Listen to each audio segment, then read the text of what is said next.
essentially.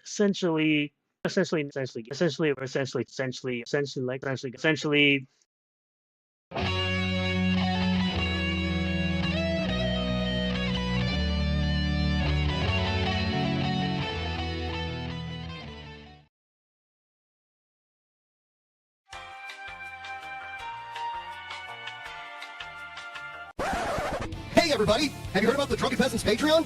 It helps support the show while getting you some cool perks. Check it out! For $1 per month, you get to use our exclusive fan chat that appears at the bottom of the screen on every episode. For $5 per month, you get 2 new private shows, including Actual Mania, as well as our back catalog of private shows, plus all lower tier perks. For $10 per month, you get all of our monthly video content. This includes multiple post shows, our monthly reviews, our back catalog of all that content, plus all lower tier perks. For $15 per month, your name will appear in the ending credits of each DP episode, plus all lower tier perks. For $25 per month, you get to take part in our monthly booking committee hangout to help us book our Patreon content for that month, plus all lower tier perks. For $33 per month, you get an exclusive piece of DP merch each month, plus all lower tier perks. For $50 per month, you appear in the opening credits for each DP episode, plus all lower tier perks. For $100 per month, you get to join us as a guest on an episode of the Drunken Peasants podcast. Plus, you guessed it, all lower tier perks. Visit patreon.com/DP now to become a patron of the Drunken Peasants podcast. In the beginning, there was nothing. And then there was the Drunken Peasants podcast. I gotta get a witness. No! Say, man, you got a joint? No, not on me, man. I don't have facts to back this up. It'd be a lot cooler if you did. That's true. Sometimes I cry. Oh! Lick my butthole, he laughed. From the strangest corners of the internet, here to bring you opinions of the world from an altered perspective. Here are your hosts, the Drunken Peasants. Hello, everybody. Welcome to a afternoon Drunken Peasants episode here on a lovely Sunday afternoon. Welcome, welcome, welcome, everybody. And we're doing it live right now. We're kind of extending the weekly goal into Sunday afternoons now. That's why we're doing it. Because we didn't quite meet it last night. We got to 84.67%. We're not far away from it, but here I am. I'm ready to grind it out and keep things rolling here to keep the goal going, and we got some interesting stuff to watch together. Please like the stream, and please do consider contributing towards the goal to get us a little bit closer to that 100%. We're not too far away from it, but, you know, sometimes we gotta extend the goal slightly, and that's what we're doing. I want to remind everyone, all you patrons out there that get the $33 perk, this is the sticker, so this will be sent to you within about a month here. The other ones are on their way from the last 2 months, and then also there's a shirt for the $50 plus patrons. Check that out. It's fun. It's manatee Jesus type thing. Someone asked if Jeff died from alcohol poisoning. No. No, he was not alcohol poisoned last night in any way, shape, or form. That did not happen. He did not die. No, he wasn't. I mean, he wasn't that drunk last night, to be serious. I've seen him drink way more. So, no. I don't want to ride motorcycles. I'll hang out. I don't want to ride motorcycles. And that was discussed way longer than it needed to be, right? Just don't want to ride a motorcycle. And then he was like, well, you're not riding it. It's like, yeah, I am. You want me to ride on the back of your motorcycle? That's riding a motorcycle, right? Even if I'm not the one actually driving it. You know what I am saying, bro? Yes, I'm flying solo. Flying solo on my own right now. That's what I'm doing. Flying solo, the goal is still up for grabs. We're going to do some KendallMania, and we got some other stuff that we have. And if anything new comes up, I'll be checking out there to see if there's any videos that come out during the stream that we might want to take a look at. You never know. You truly never know. All right, let's see if we can handle Kendall for a little bit here. This is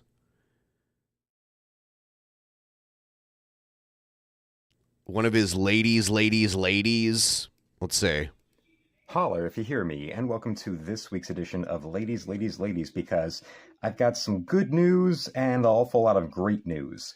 Well, the good news is that with how god-awful Suicide Squad Kills the Justice League is, it turns out it will not be the curtain call for the illustrious career of beloved voice actor Kevin Conroy as Batman. Him getting a fem-scold lecture from Harley Quinn right before she brutally ends him after he's been tied down to a chair and all that will not be the last we see of him in the role of the Dark Knight. The role that, honestly, he made his own in a way that no other actor has, even to the point of just through sheer force of how many times he played the character. Okay. From the 80-something episodes of Batman the Animated Series to then another 24 episodes of the new Batman Adventures in 97, to then the couple episode appearance he made on Superman. Then there was all the episodes of Justice League and Justice League Unlimited, followed by the dozens of video games that he has done.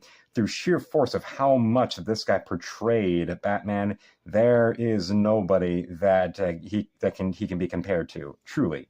Okay. Truly, madly, deeply, and that's why for all of those people, like those fem-scolds at Sweet Baby Inc. that were brought in to, let's say, be a consultant on Suicide Squad Kills the Justice League, really, it's almost, they're really a proof of how... I mean, eventually they're going to have to cast new people to play these characters. Like Michael Keaton couldn't be anything other than an old Batman, like a Batman in his 60s, which is what he did, right? He does not, ever get destroyed. It just simply changes form, and all of that insufferable.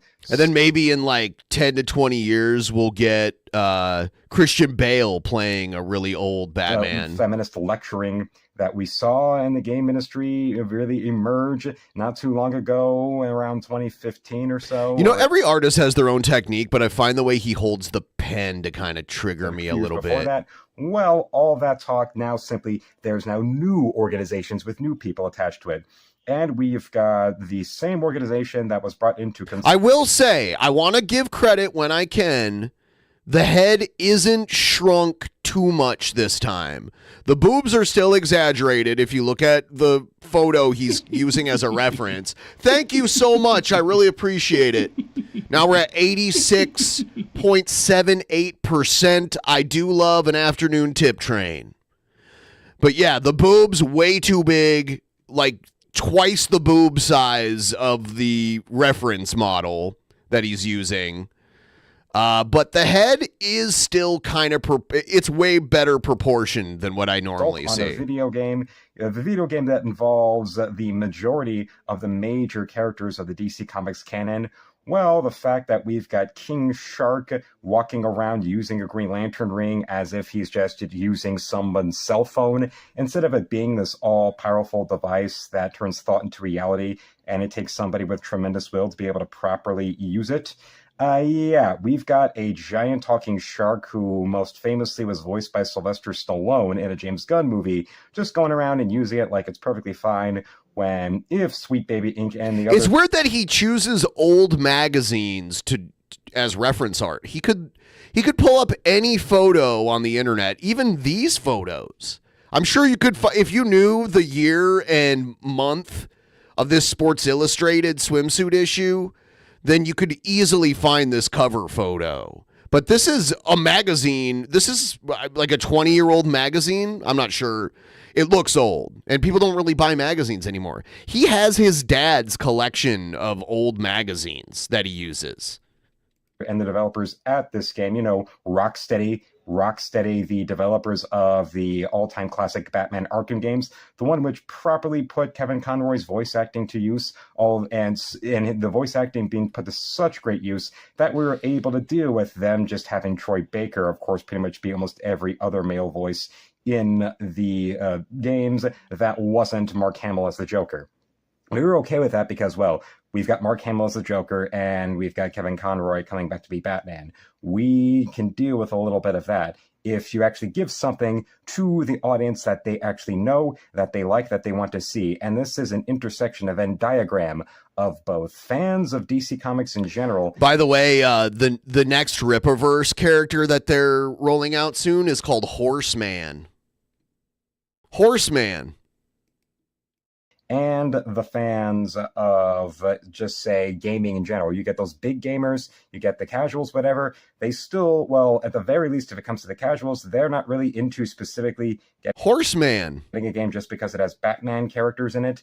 But still, if you get them involved in something where they hear from positive word of mouth about yeah, everyone's been calling it Horseman, and Eric July got all mad. He's like, it's Horseman, not Horseman, Horseman. But now it's Horseman forever. That's what I'm going to call it. And they'll go ahead and get it, and that's what happened with Arkham Asylum. I've seen a few of Kendall's streams where he starts a drawing from the beginning, and he always draws the boobs first. Well, not always, but most of the time. I want to correct myself. Not always. Arkham City and Arkham Knight. And even though Arkham Knight was a disappointment compared to the other games in the series, it still came in and ruled ass, and now you've got this ruled ass. I've never heard that used in a positive way. Like normally it was like, oh, it sucked ass, or it was ass, or whatever. It ruled ass. You ruled ass. That thing you did, that ruled ass. Which sucks so Horseman. much ass that now refunds are being demanded by our good friends known as the customers. Watch out, because it California. turns out I hear climate change is coming for you next weekend or next week. Climate change is crazy. You know what I'm saying, bro? Yeah, we've been having an abnormally warm winter here in the Pacific Northwest. Like usually this time of year, it's like 20s and 30s in early February. And this is usually the time of year when we get the most snow. Maybe we'll get like 2 to 3 days of actual snow that accumulates on the ground. And we haven't had any yet. There was no real, like, snow fell in January, but none of it stuck to the ground. So I don't consider that a real snow. It was snowfall, but as soon as it hit the ground, it melted. It didn't build up or anything. Thank you, Galcia. Now we're at a straight 800 right here. 88.89% of the way to the goal. Thank you so much. If you want to also contribute to the ongoing tip train, we're here. We're gonna go all the way to Tip Train Station. What about the rain? We've gotten less rain. It's been drier than past years too. We do normally get this time of year. We normally get, I would say, 4 to 5 days of rain per week where it like rains most of the day, and we haven't been getting that.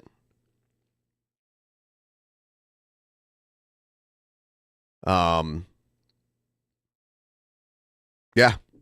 Servicing an activist organization like Sweet Baby Inc. was the wrong thing to do, and by doing that, you are now going to have to put up with all of the complaints and grievances from the people to whom don't agree with the idea that the best thing to do with the Suicide Squad game is to take time out of the game to make sure that you have Mr. Captain Boomerang pee all over the Flash. You know, no wonder all the jokes that my father makes about Yellow Flash, about how he always leaves yellow snow, or about how what kind of showers he likes. Well, maybe that's just my father making a joke. But with these people, of course, because they have no ability to understand humor, everything with them is the most literal-minded, borderline autistic. That's what you do. That's why you thought people were actually coming to your house and shit.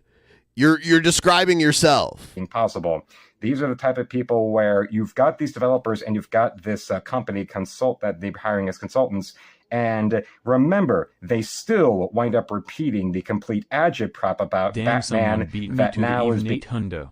Guess I'll settle for an even 8 to 10 skeptical. That's wonderful. Now we're at a solid 90%. Thank you so much. And the stream's only been going on for 20 minutes. You know, I had someone complain in the comments, like, could you just pick a time when you stream? It's like, no, there's no reason why we can't stream on this channel whenever we want to. It was such a weird, unreasonable complaint.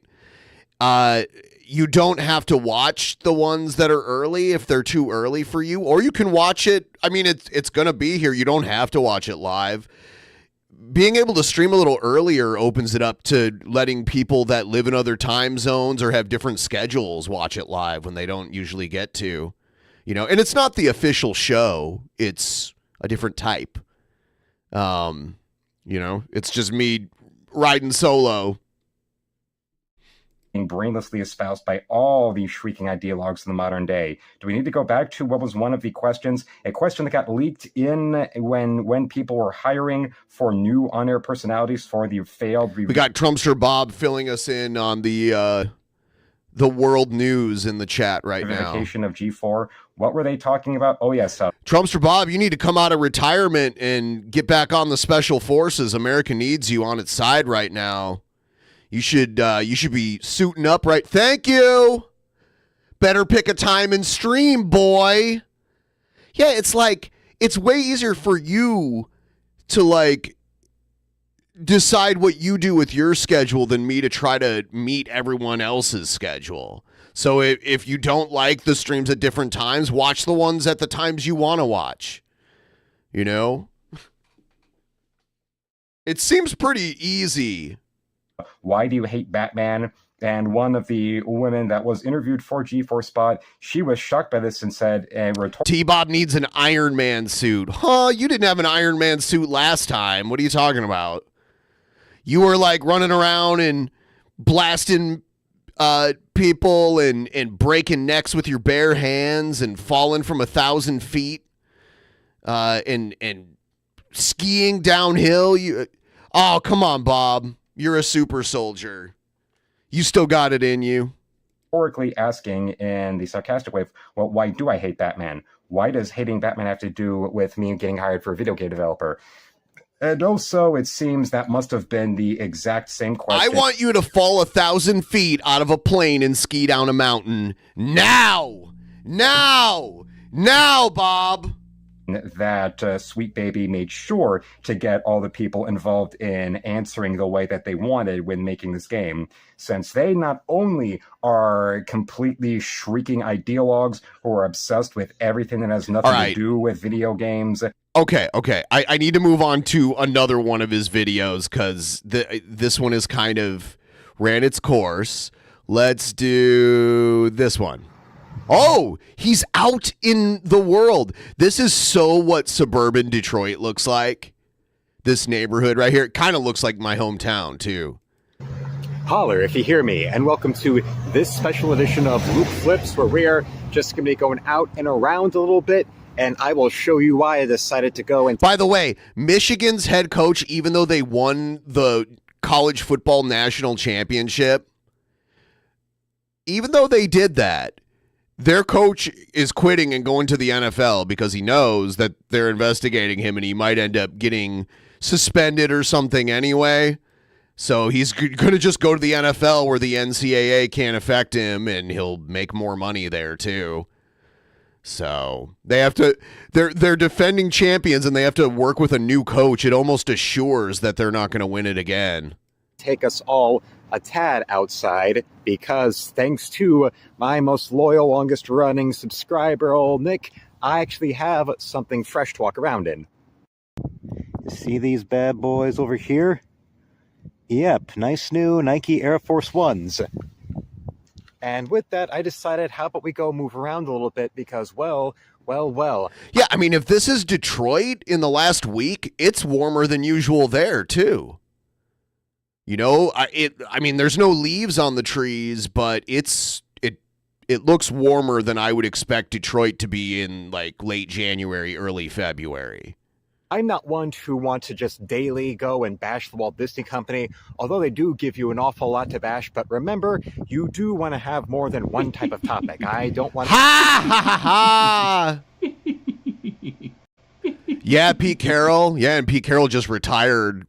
I think he retired. Maybe he'll go back to college and make millions doing college football again. Who knows? But he left the Seahawks, and now, you know, Pete Carroll's like 72 years old, and now the new Seahawks coach is younger than me, like 7 years younger than me.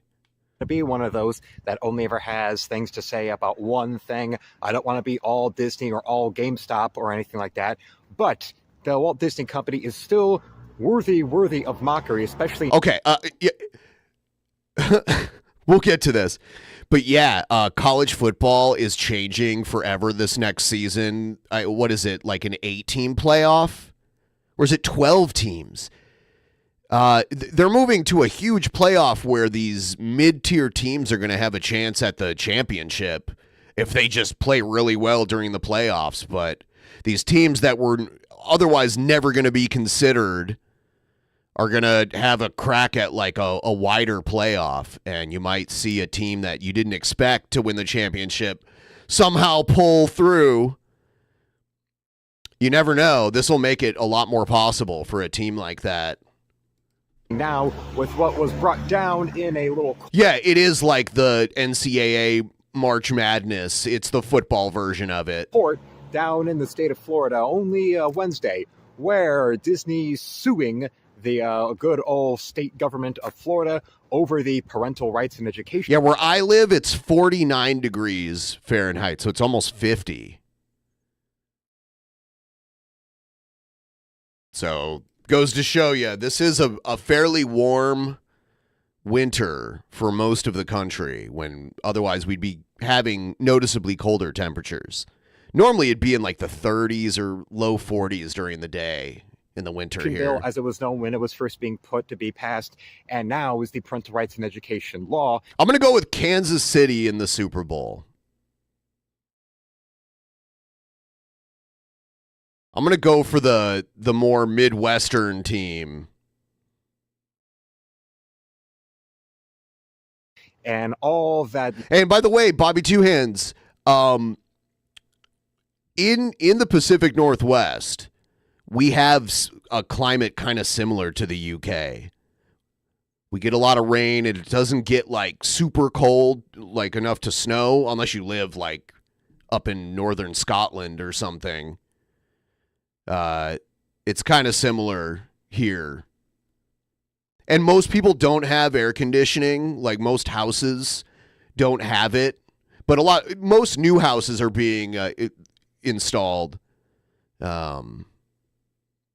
But this is one of the few parts of the U.S. where you don't find air conditioning just like automatically installed in houses and in apartments. Your everything from the Democratic Party to your friends over there at the Walt Disney Company, and even the XFL doesn't exist anymore. The XFL merged with the USFL, and Dwayne "The Rock" Johnson sold it off, and now The Rock is working for WWE again. In other cities that are miles upon states away from Florida, we're all trying to gaslight the state about this, and also trying to lie about what its actual name was, so that you could see a bunch of celebrities go on and use their misinformation to just tweet a little talking point. You're banned from Twitter, so that's funny. Is completely. It's like so many people got unbanned from Twitter, and Kendall is one of the few people who's like perma-banned, which is funny. Built on lying, because we know that they parental rights in education. He was really butthurt about it too. I saw some of the videos from when he got banned from Twitter. He's gotten banned from chat, like the YouTube chats of some of these Comicsgate YouTubers. You read it, too. And it's actually not that long, only a matter of minutes. You could have. I think part of it is because he's annoying, and he tries to sell his artwork. He tries to like infiltrate these communities and sell his artwork. And also, he doesn't pay. He hasn't bought ISOM. He supports the movement, but he doesn't buy their shit. Whereas someone like Sturgis buys everything. Sturgis buys, he is their like total pay pig through and through. And Eric July is giving Sturgis a lot of attention these days on Twitter. Read the whole thing. And in person. Because Eric July is at the same Comic-Con Sturgis is at right now, where we saw how Sturgis is still pretty chunky. Simply describing details like, not having children see pretty much not looking at pornography. Not having things like that, or discussions about gender identity for kids in elementary school. Kendall acts like this shit actually bothers him, but it's all just posturing. He doesn't, it affects him in no way possible. He just knows this is the common talking point, so that's what he's running with. He's not going to show any evidence or anything like that. He just knows, like, that's what gets his base riled up, so that's what he does. I do want to point out, so Sturgis is at, I guess these are the Soska sisters, who I looked up, and they're 5'5". So Sturgis is what, like 5'7"? He's probably around my height. Probably maybe even shorter, just based on the pictures I've seen him with other people. But I don't know. I'd have to stand next to him, but he is objectively fat. Look at this. So when people post pictures of him looking fat and he's like, yeah, that's a picture of me from a year ago, bud.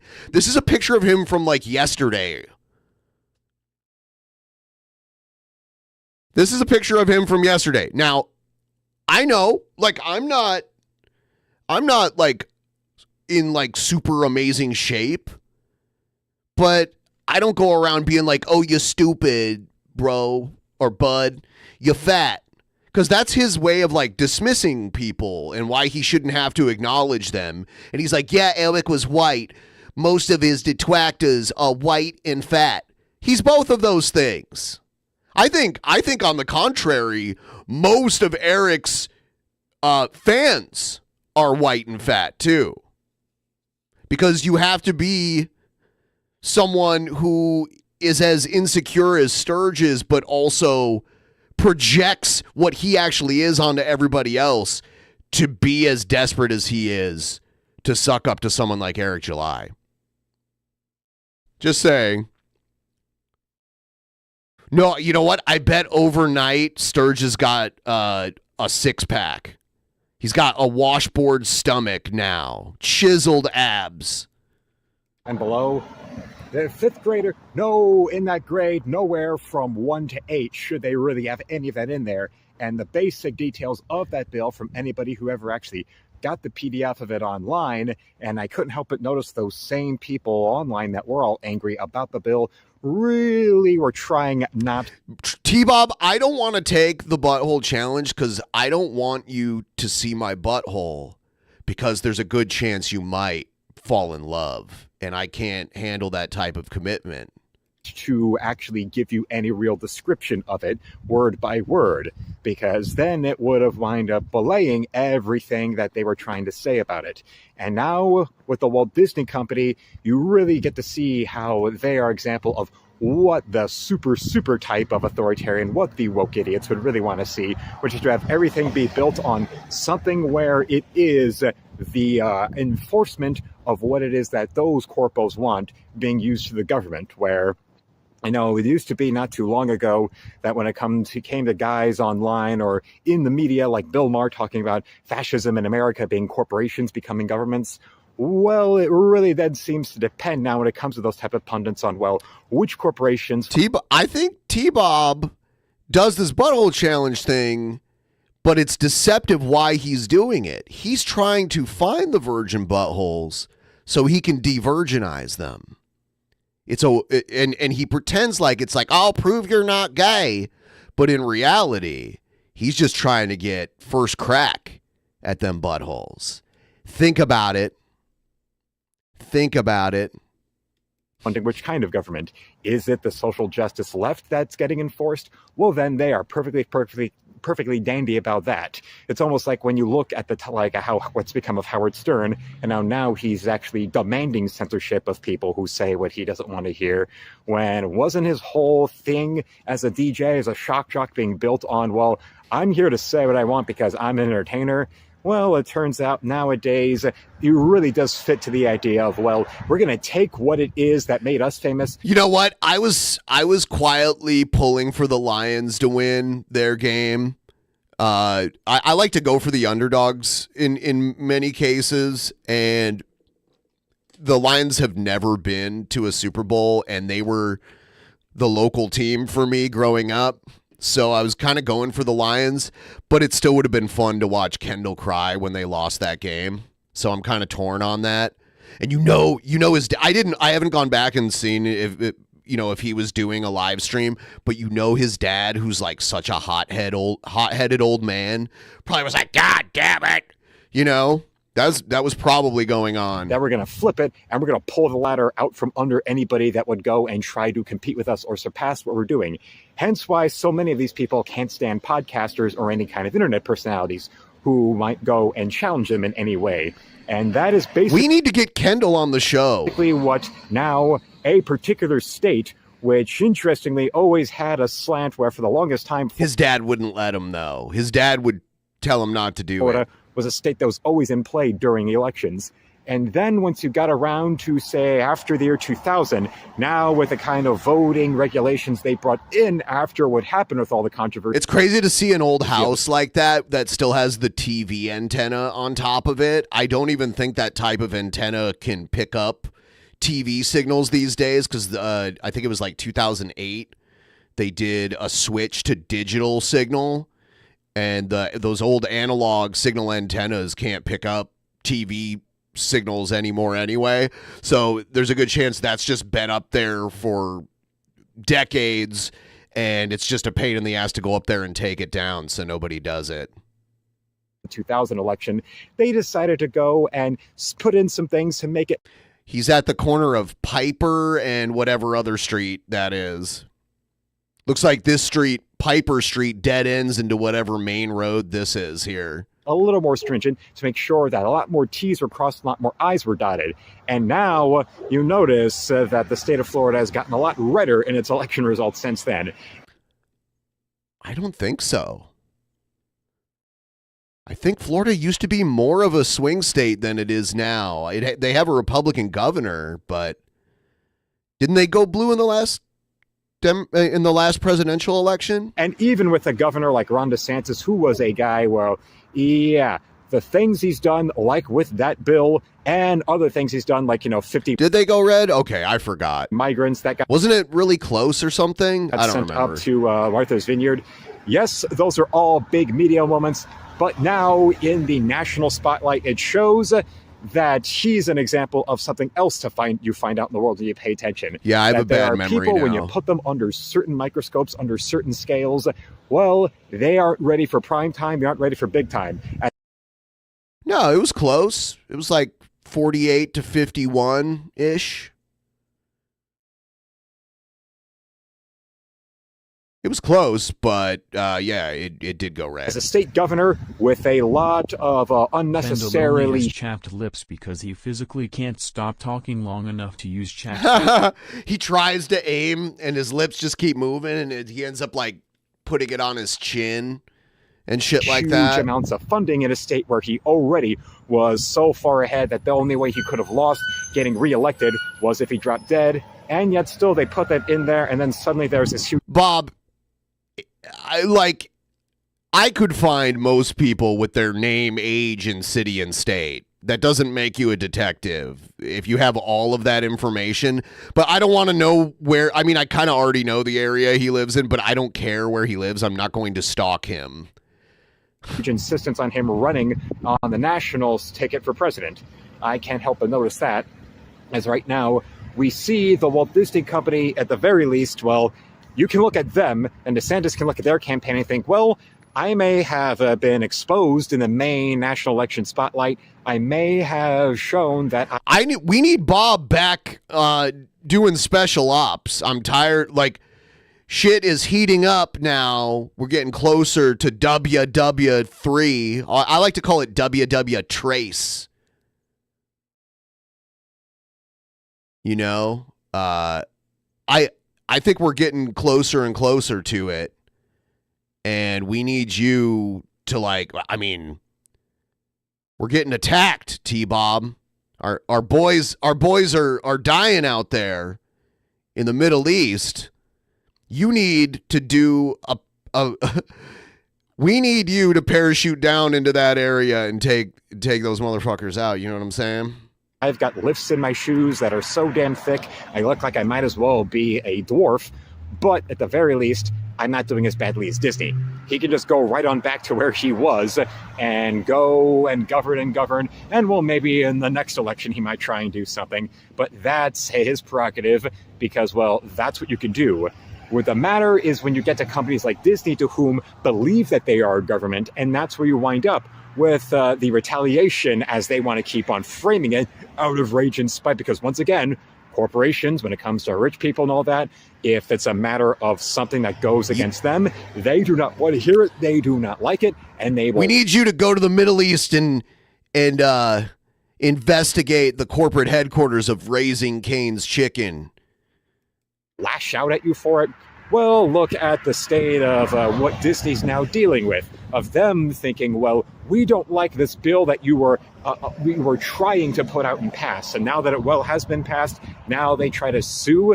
And, well, guess what? It turns out for years on end that the Walt Disney Company had been putting an awful lot of time and attention and money towards basically bribing state officials when it came towards either the actual state government itself or the state's official tourism board. Suddenly an awful lot of... yeah, there's always a lot of spit hanging around in his mouth when he talks. Discounts for hotel stays were becoming the ways of people involved in the Florida government.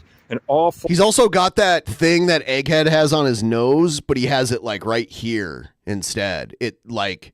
A lot of little private gifts would be sent towards these people. And now it's almost as if, you know, Disney is a company where they want to tell you about something that's corrupt or about overreaching power.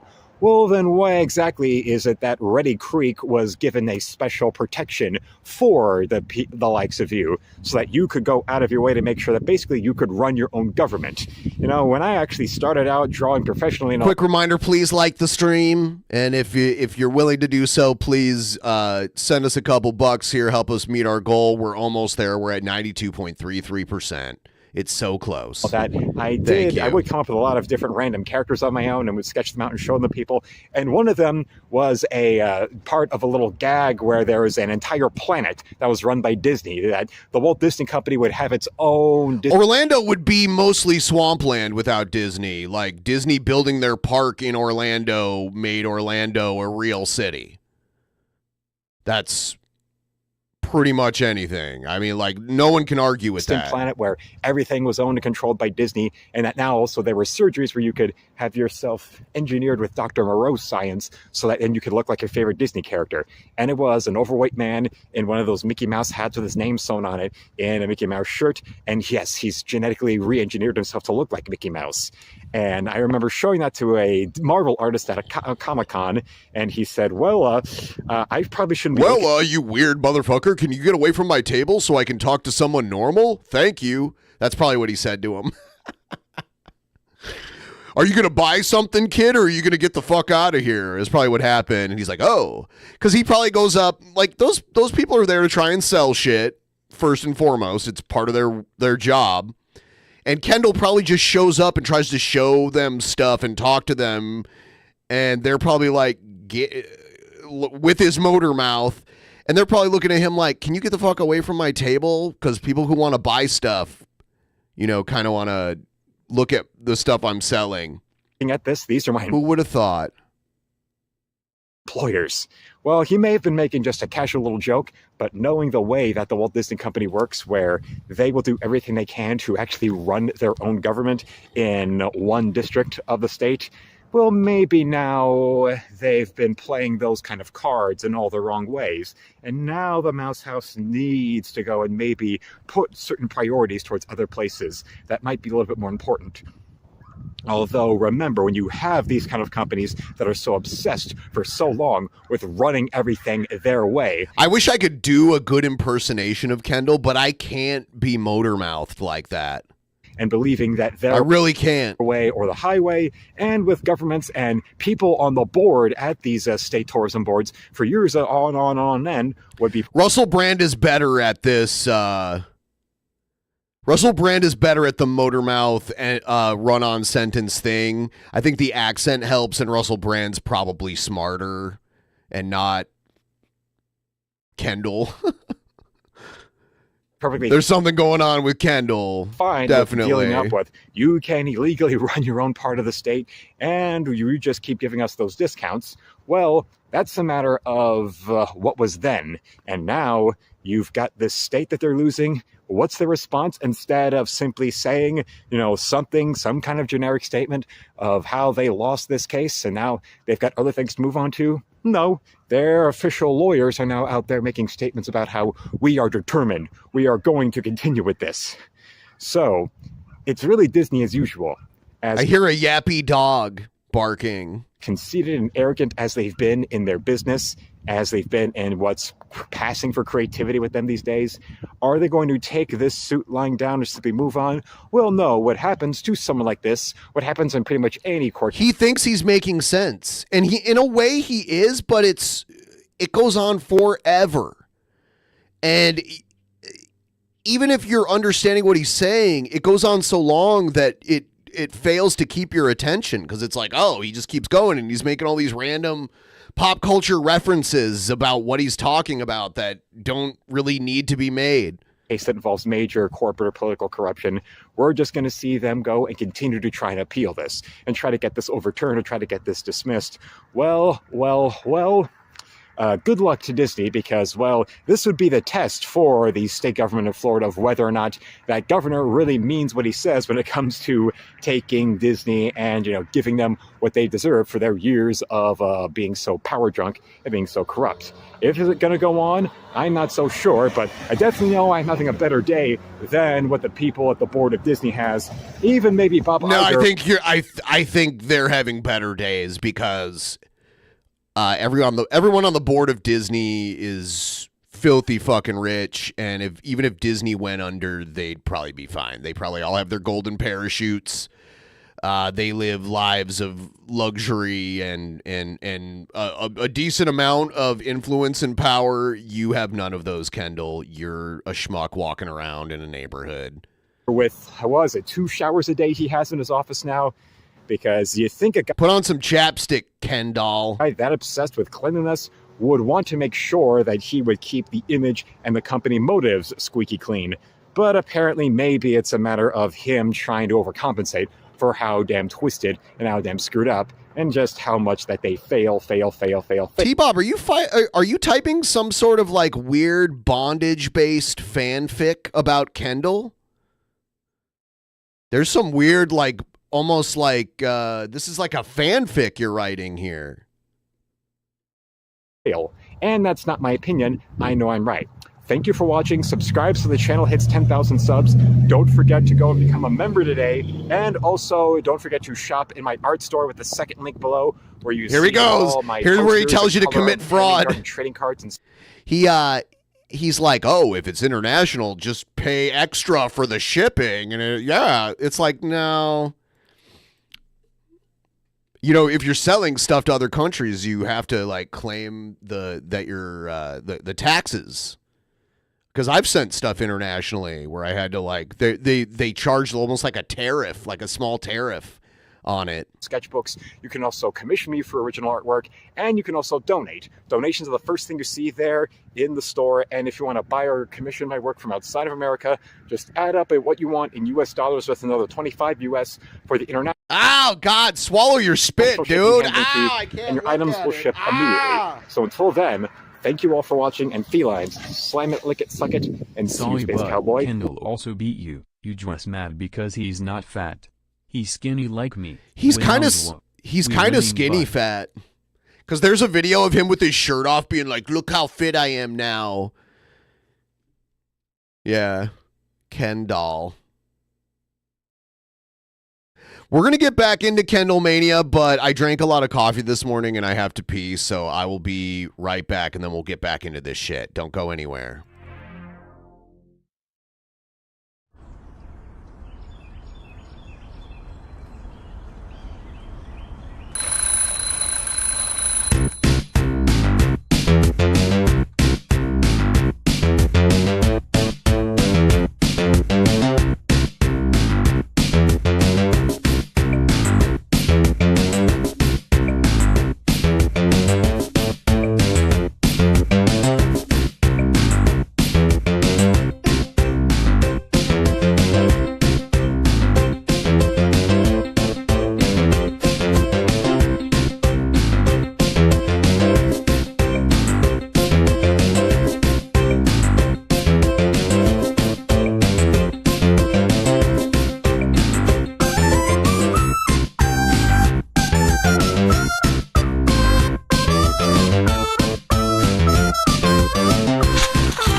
We're back. Stop that dimensional merge.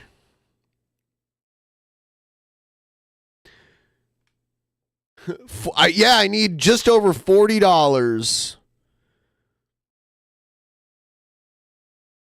Or no, I need more than that.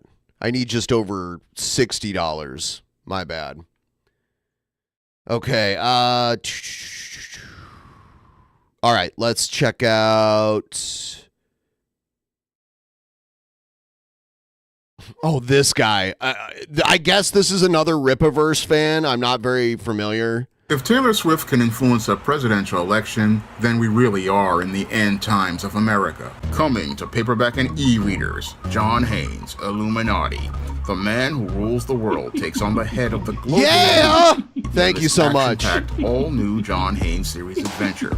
Pre-order your copy of John Haynes. I don't know what this is, John Haynes. Illuminati. I don't know if he's doing what Sturgis does, where he's like advertising for people that are not paying him, or if this is his book. It might be his book. I don't know. Oh yeah, it might be, because like look at the guy's haircut and like look at this guy's haircut.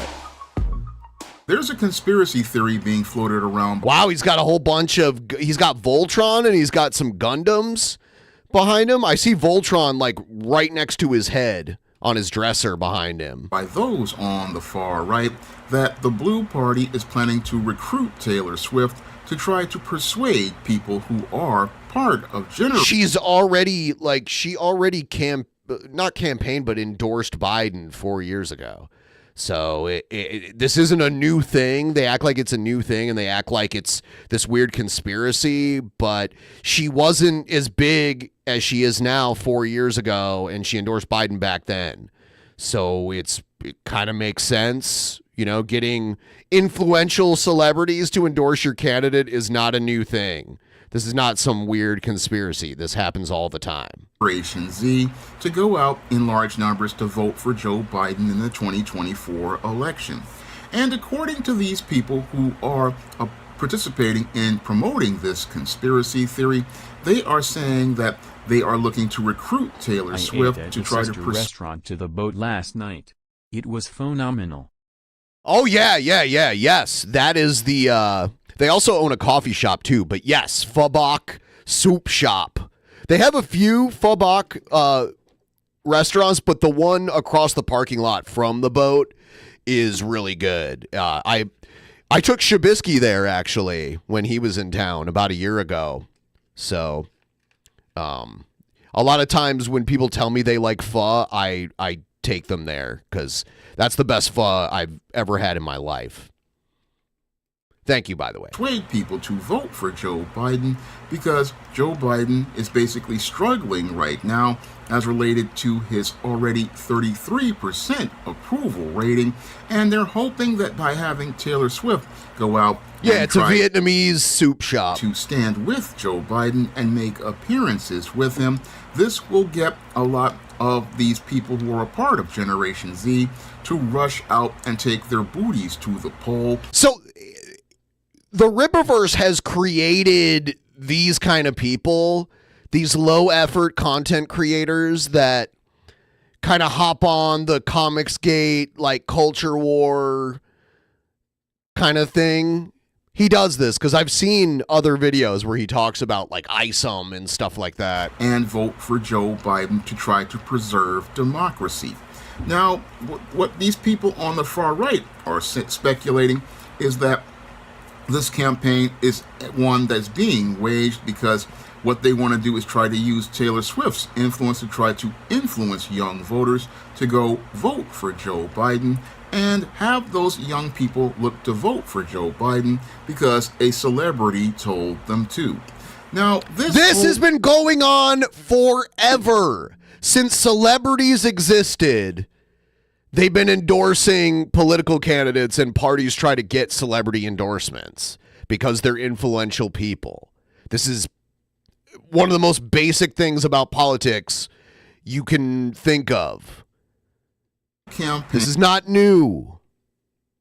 Is very similar to what happened in 1992 to a lot of black voters who went out and were persuaded to vote for Bill Clinton after he played the saxophone on the Arsenio Hall show. Yeah, that because we had, before Clinton, we had Reagan, who was at the time the oldest president ever, which is crazy to say now, how old are presidents now. But we had 8 years of Reagan, and then up till that point, we had 4 years of George Bush, who was Reagan's vice president, so it was almost like a continuation of Reagan. And he was another old guy, so it was interesting to see like a younger president or a younger guy running for president who was like in his 40s, and he was going to go on the most popular TV show at the time for a youth, you know, like younger adults and teenagers, and play the saxophone and look like a cool guy. Yeah, that was a huge thing. And back then there wasn't social media, so there was a lot less things to pay attention to. Like the focus was a lot more concentrated back then. So you could not, there was no way, if you looked at any type of media at the time, there's no way you couldn't have known about Bill Clinton playing the saxophone on Arsenio Hall. And it was a brilliant tactic because Bill Clinton came out of nowhere and beat George Bush, the incumbent president. And after he made that appearance on the Arsenio Hall show, Bill Clinton got a lot of black voters to vote for him just based on that empty symbolic It wasn't appearance. just based on that. It was not just based on that. I mean, Democrats will, get most of the black vote already. He was just appealing to the youth. So he got more black voters and more white voters and more votes in general. But never younger voters any promise of tangibles. Now, this whole campaign, possibly to use Taylor Swift in the same way, would be the same type of empty symbolic manipulation in that they take a wealthy celebrity. Yeah, man, this guy fell really hard after House Party 3. Have them go and stand at the side of a political candidate and talk about how they're supposed to preserve democracy and not give any of those voters anything tangible in exchange for their vote. And this would be the second time that members of Gen Z would get swerved because back in 2022, Joe Biden basically tried to buy their votes by proposing to forgive their student loans. And after didn't Trump give out like a whole bunch of COVID money? And I mean, like, And he wanted his name to be like on the checks so that when people cashed the check, they knew it was from him. Wasn't that like a big deal? So, I mean, if anyone running for president can give a handout to get some votes, they'll do it. And they want to make sure that people know that they were the ones who did it. Of those people who were part of Gen Y and Gen Z put in applications to get $10,000 of debt in their student loans forgiven.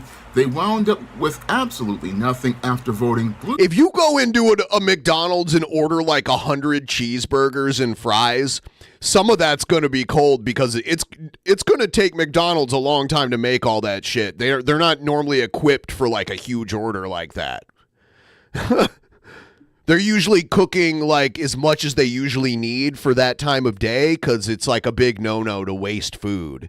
No matter who, to preserve democracy, when the Supreme Court came out and told them that this whole proposal to forgive these student loans was unconstitutional and you needed to get approval from Congress to... Trump also showed up in the WWF in the 80s too. The WrestleMania 4 and 5 were at the Trump Taj Mahal in Atlantic City. And if you look in the front row on the other opposite the hard camera, there's Trump and his son who's like a little boy sitting in the front row of the first several WrestleManias. Him and Vince McMahon have been buddies going way back. And he hired Linda McMahon to be on his cabinet during his presidential term. Try to forgive these student loans. And after Joe Biden basically got their votes and managed to maintain the Senate but lost the House, many of these people of Generation Z basically felt burnt by that entire policy because they were promised something tangible in the form... I want him and Kendall to do a podcast together. Could you imagine that? ...of forgiveness of student loan debt, and they wound up going home with absolutely nothing at all except a vote for a candidate that did absolute... By the way, his camera is so crooked. Like, look at the wall and the ceiling and how it's like this. Everything is tilted. It's not... He needs to straighten it. It looks so bad. Nothing for them. And people would have to be a special brand of dysfunctional to go out here and look to vote for Joe Biden again, considering his already 33 to 38% approval rating, which basically puts him underwater and in the same place that Jimmy Carter was in back in 1980. Now, back in 1980, Jimmy Carter basically wound up in the same place that Joe Biden did after making lots of promises to try to... I don't think Biden's going to... If Biden loses, it's not going to be like how Jimmy Carter lost in 1980. That was like... Both of the Reagan presidential elections, Reagan just destroyed his opponent both times. Like won, like, I don't even know, like 45, 46 states. That's not going to happen this time. It'll be close. New logo. Based on his vocal tone having a set repetitive loop, I propose we call him Mono. Mono is a terrible illness. So this is the 1984 election against Walter Mondale. So like the Democrat only won one state. That was the second Reagan election. He just obliterated Walter Mondale. I think the first one... I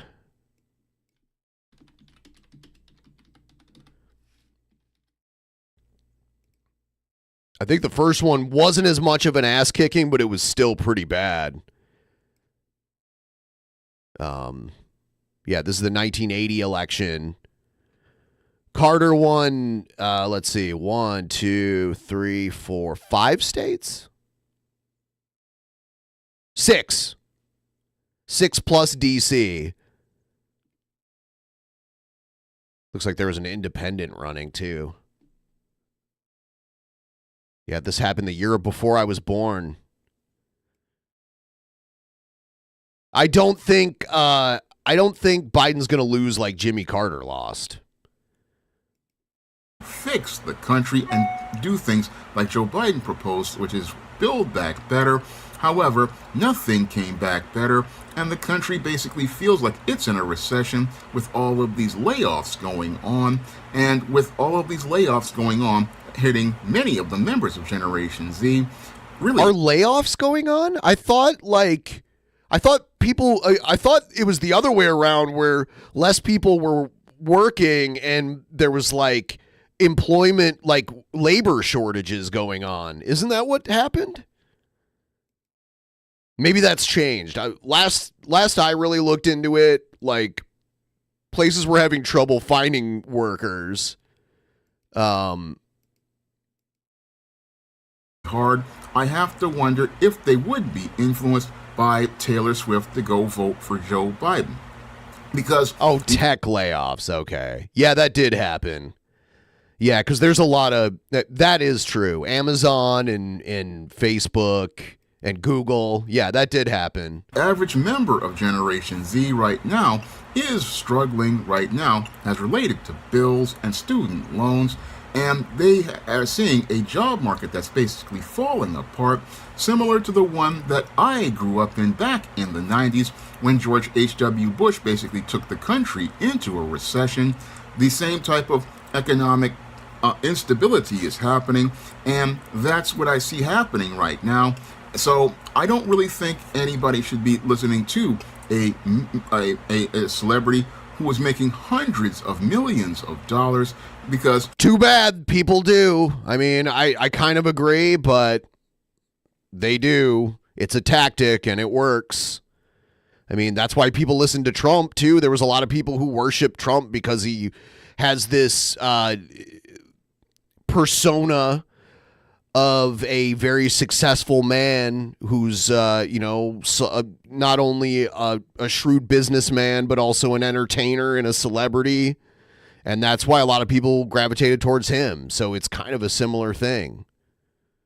If you listen to this celebrity, then it basically says that that generation of people is dumber than a box of rocks. But Trump was just a celebrity and like a businessman, but if you look at his business stuff, it was more about selling his persona than it was anything else. It wasn't about how good of a businessman he was. It was how good he could sell his brand, and in many ways, he was his brand.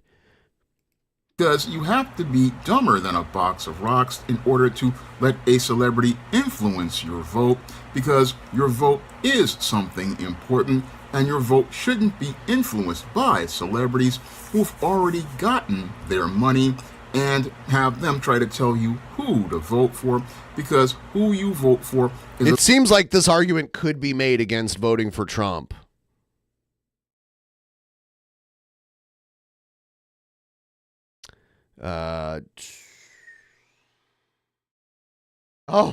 Here's a T-Bob. I don't know if T-Bob's still around, but here's a T-Bob video of him talking about the Proud Boys. So, I gotta tell you folks, though, something. The reason the Democrats are convicting the fucking left-wing, neo-Nazi, Democratic, Shimo, this is funny. That's a good one right there. That's funny right there. That is funny, Mr. Mafia guy. Anyway, it's because they're trying to sell the idea now, that the Proud Boys were right-wing, and that they are. Oh my God. Is Bob going to say that the Proud Boys are like left-wing communists or something? They have never been right-wing. I was the first flag wave group in the United States. Trumpster Bob. Me. Wow. I am Trumpster Bob. The first, the only. And let me explain something to you. Okay. Sorry, Bob. Nobody went after the Proud Boys more than me on a podcast. And I'm going to tell you something else. They were never accepted as patriots. They ain't nothing but a bunch of foreign, lousy-ass, fucking fuck-faced Nazis trying to sell... Well, I agree with part of that. Racism, hatred in America. Yeah, I agree with that too. That's right wing. that was paid for, a lot of it, by Obama. By Obama. Obama started the Proud Boys, guys. Hey, I catched on yet. And those kind of people, they were the... Thank you so much, Bobby Two Hands. Ted Turner. Now we're at 865. We're at 96.11%. Thank you. They were flying these motherfuckers in there on their fucking jets. Ted Turner used his fucking TV studio, owned jet, would send it to fucking Germany, load 300 up at a time and fly them to America. So he was flying in Nazis from Germany, Ted Turner on his private jet, probably around the time he owned WCW, I think. So like Hulk Hogan and the NWO were also on that jet, I believe. That's a fact.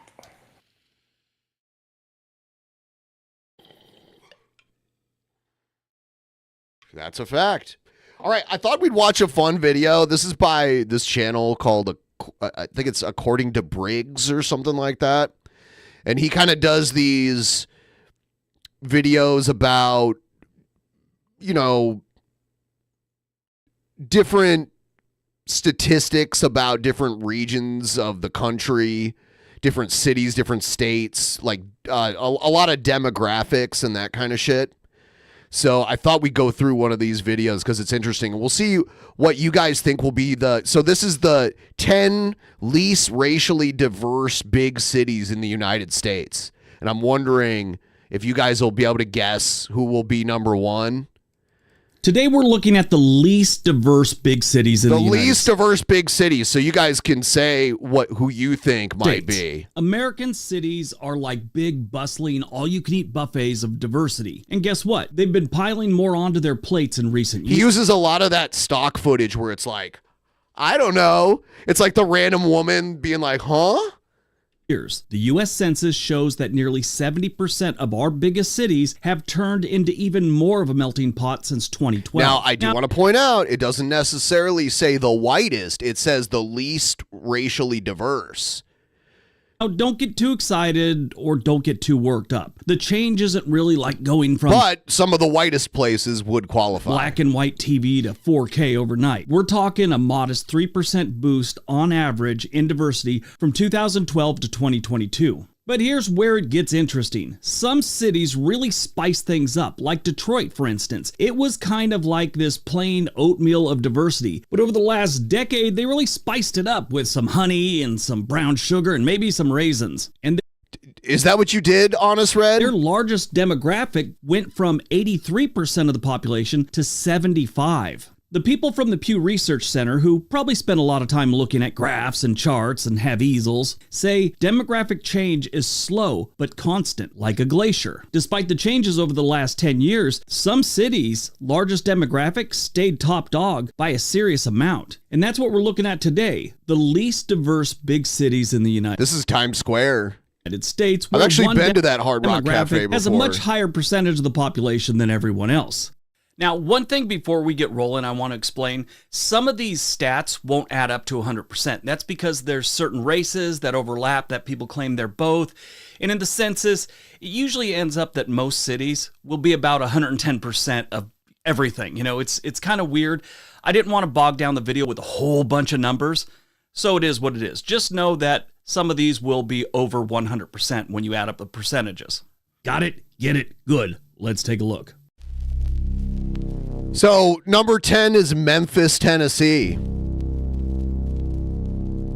Number 10, Memphis. The scary music is kind of weird. Tennessee. Like, Memphis, Tennessee is a city known for its rich cultural diversity, reflecting a tapestry of traditions and heritages. This diversity is deeply rooted in its history as a pivotal center for blues music, soul, rock and roll, which brought together African American, a Chinese warlock, white, and other cultural influences. Read up on the music history of Memphis. It is very interesting. The city's demographics showcase a significant African American population along with a growing Latino, Asian, and other ethnic communities. Memphis's diversity is not just ethnic, it's also cultural. There is a blend of rural and urban traditions, Southern hospitality, and a pretty serious art scene. See, at the end, he gets to the population and then shows you the percentages. Has a population of about 650,000 residents. The entire So he only goes by the actual city population. metro area has about 1.3, but we're only focusing on the cities. And of that 650,000, about 67.7% are black. 29% is white. So this city is mostly black people. And then Hispanic, 6. And then around 30 white. And then everybody else.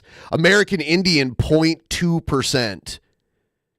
Go to any restaurant in Memphis that's not some sort of franchise operation, and you'll see the diversity there.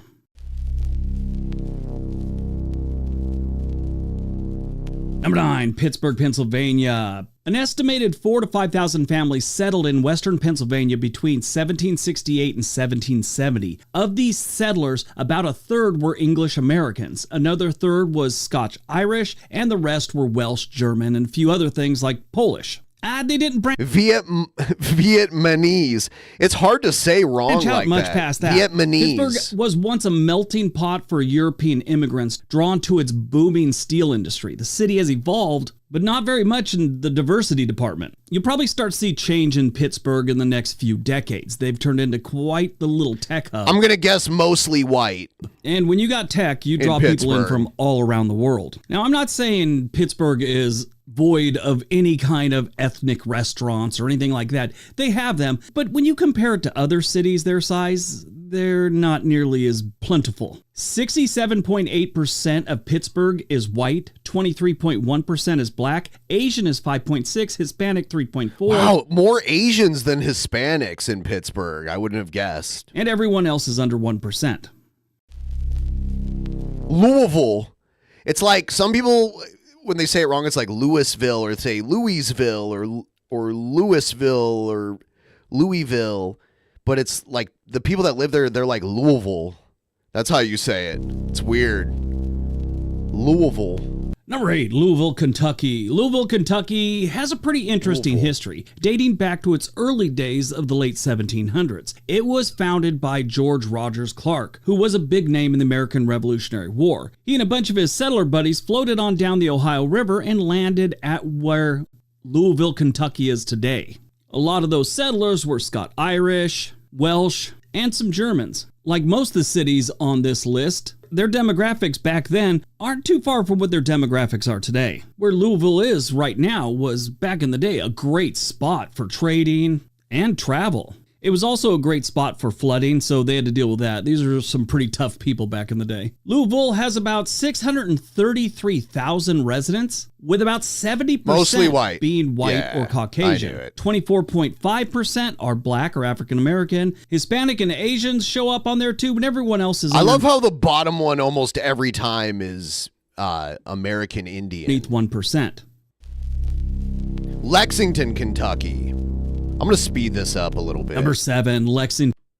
Lexington has a pretty cool history. Way back in the 1770s, a bunch of adventurous folks from Virginia decided to explore the unknown lands of what is now Kentucky. These early settlers were a pretty brave bunch because, let's face it, setting up camp in the wilderness back in the day was not a walk in the park. They named the area after the Battle of Lexington in Massachusetts. It was a big deal during the American Revolution. Imagine trying to put your town together, you don't know what to name it, and then you find out all this fighting for your freedom is going on, basically a world away for them, but in their own country, or what would become their country. So, name it Lexington. The early settlers of Lexington were English, Scotch Irish, Welsh, German, French, Dutch, and even Swedish. And if you look at the demographics of the place now, they kind of thought, you know what, if it's working, why don't we keep it this way? Now, their diversity has gotten a little bit more interesting over the decades and centuries, but they haven't strayed far from their beginnings. Lexington has a population of about 320,000 residents, and it has never had a down decade. I mean, they've always gained population throughout its history. I've been to Lexington a few times, and for a good-sized city, it's very quiet. It's very much a small-town vibe to this place. I mean, the entire metro area of Why not just live in a small town then? I don't understand why you want to live in like a city that feels like a small town. Lexington only has about 517,000 residents. But of the city's residents, mostly white. 6.6% are white or Caucasian, 15.2% are black or African American, Hispanics are 7.4%, Asians are 4.0%, and everyone else is below 1%. Portland. Portland is very white. Number 6, Portland, Oregon. Yeah, this one's kind of a no-brainer. Even though Portland's liberal and all that other stuff, there's not many ethnic people that live here. Portland, Oregon started off as a trading post and a ferry for pretty much white settlers coming to Oregon. The state tried to have their constitution say that it had to be white. Yeah, that was a thing. Sure, we're talking the late 1800s they did that, but kind of tells you where their head was back in the day. Right now they say Portland's population is about 652,000 residents with about 2.5 living in the metro area. I'm skeptical of those numbers. I mean, half the city lives in tents. And if you're going door to door trying to count population, you gotta knock on some doors. Have you ever tried to knock on a tent flap? It's impossible. The Oregon Trail ended not too far from Portland. And if you know anything about the Oregon Trail past what you learned on the game, it was nothing but Europeans. Of the 652,000 people that live in Portland, Oregon, 78.1% are white or Caucasian, 9.3% are Hispanic, Asians are 9.0, and African Americans or black, 6.3. Everyone else is under 1%. There's a whole bunch of a lot of the homeless people there are like migrants. From the southern border that go up there, and a lot of them are like living on the street looking for work and shit. It's crazy. I've seen a lot of them.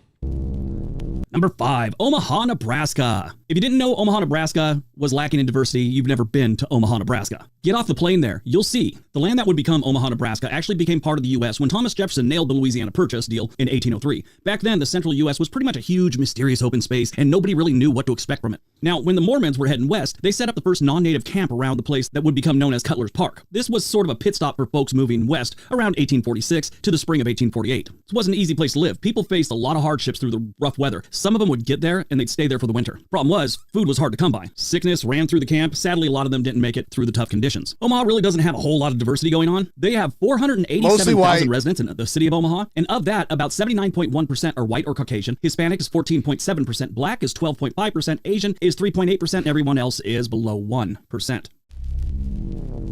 Detroit, mostly black. Number 4, Detroit, Michigan. Detroit, Michigan has a really strange past when it comes to diversity and different races living there. Prior to World War II. And now there's a ton of Arabs that live there. This was a very white Caucasian city. Back in World War II and before, they had a whole lot of manufacturing. I'm sure all of you know this before. It's part of the Rust Belt. Well, things started ramping up during World War II and then the decade or so after. They had a lot of jobs in this part of the country, in Detroit especially. Down in the South, they didn't have a lot of jobs. A lot of the African-American population from the southern states moved up to Detroit and different cities in that area, Cleveland also. You can see like the GM tower over there by the water, and then all the land on the other side of the water there is Canada, Windsor, Ontario, Canada. That's how close Detroit is to Canada. It's like just across a river. Of course, sometime around the late 70s, early 80s, those manufacturing jobs started disappearing. A lot of the Caucasian or white people moved out of the city looking for jobs, moving to new cities, moving to new towns, entire new states. A lot of the black families stayed behind. Now, normally when someone says a place doesn't have much diversity, the first thing that comes into your head... These neighborhoods like in the inner city down there... is it's got a whole bunch of white people, not enough Hispanic or black people. Detroit's the exact opposite. Currently, Detroit has a population of about 632,000. Used to be like 2 million. The Detroit population has shrunk significantly. 1,000 residents. Of that, 80.1% is black or African American, 15.9% is white or Caucasian, Hispanic is 7.8%, Asian is 1.6%, everyone else is below 1%.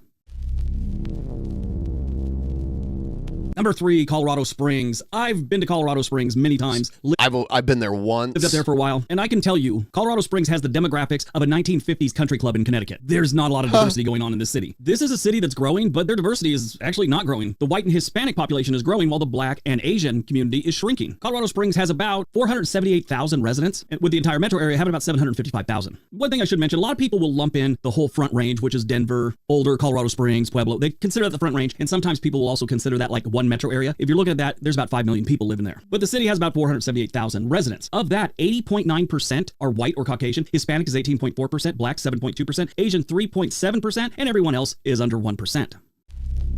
El Paso, Texas, mostly Hispanic. Number 2, El Paso, Texas. El Paso's demographics really hasn't changed much over the last 150 years. Back in 1680, El Paso was a tiny village that suddenly became super important. It turned into the main spot for the Spanish to run the New Mexico territory, all because of the Pueblo Revolt. This was only until 1692, though, when Santa Fe was conquered again and became the capital. Fast forward to 1836, during the Texas Revolution, El Paso was quiet and I've beaten the last Space Quest 6.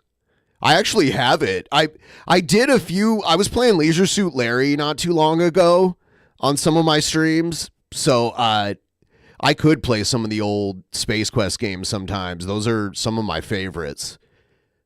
I guess there used to be one of the big Sierra headquarters in the city that I live in now, but it's been closed for a long time. Feel the heat, much of the war that was going on, or battle, whatever you want to call it. Back then, Americans were kind of scarce. Only about 10% of the population in El Paso was considered an American. For a while there, the Mexican people weren't too keen on being part of the United States, or what would become the United States. Then they had to take the piece of paper and show them the deal that Mexico made. Finally, in 1846, they finally accepted it. Now, here's the weird thing about El Paso and any Texas city and the demographics. They have overlapping demographics because a lot of Hispanic people who were born and raised in the United States consider themselves white Hispanics. There isn't much of this in other parts of the United States, but in Texas and in Arizona, it's a big thing. So the last two on this list are going to seem a little strange. El Paso has a population of 678,000 residents, and their demographics go like this. 82% of the population is Hispanic. Just white, no Hispanic is only 9.2%. Black, 3.7%. Asian, 1.7%. Everyone else is under 1%. But if you look at the stats, like I was saying, the white and Hispanic, it would be 91.2% are white. That's combining the white people and the Hispanic or Latinos that consider themselves white. My wife's like that. She's Hispanic, but she's white.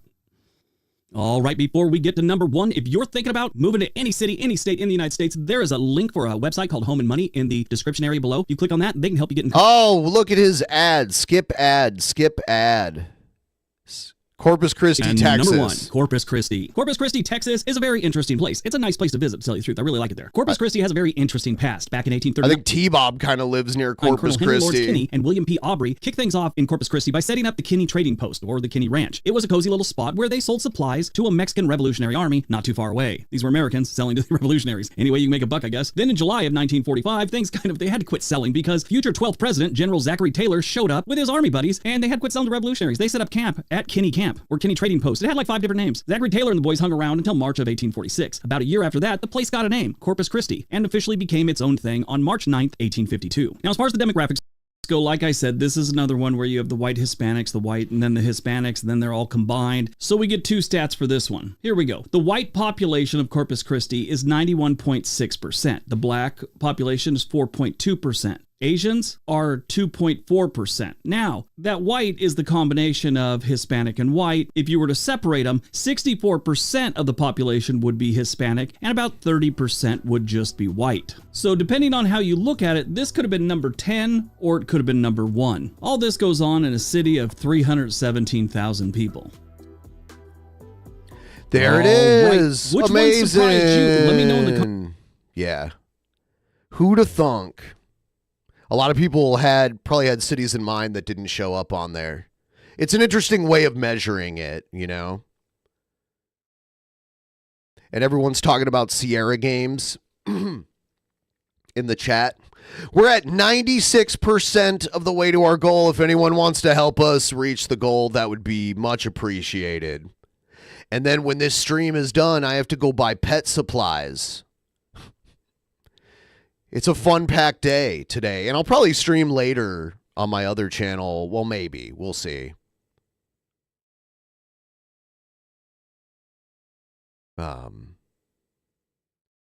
We'll see, but I think I might. I actually have the reboot of Gabriel Knight on Steam. It sucks because they couldn't use the original voice acting, which was a good part of Sins of the Fathers with Gabriel Knight, because they had some pretty cool actors do some of the voice work, like Tim Curry and Michael Dorn. You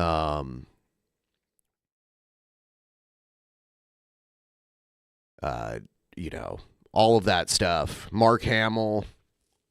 Thank you so much. I appreciate it. We're at 870 now. My other channel is called The Altered Perspective. The Altered Perspective.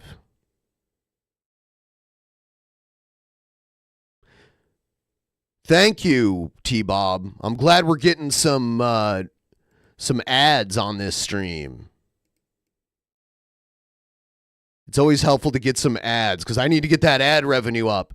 And I will say, I complained about it last night, but I will admit, and I have no idea. This just goes to show that the way YouTube detects this shit is just unbelievably flawed. But last night's show did get a green dollar sign. Normally they give you the yellow one if you were edgy or naughty or whatever. But it either like they didn't detect it, or it happened so late into like a 6.5 hour stream. I don't know.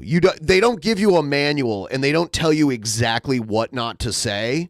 If they did that, I would make sure to follow their rules exactly. But for some reason, they keep their rules vague on purpose. So they don't really tell you, like, don't talk about this, don't say this. I'd follow it.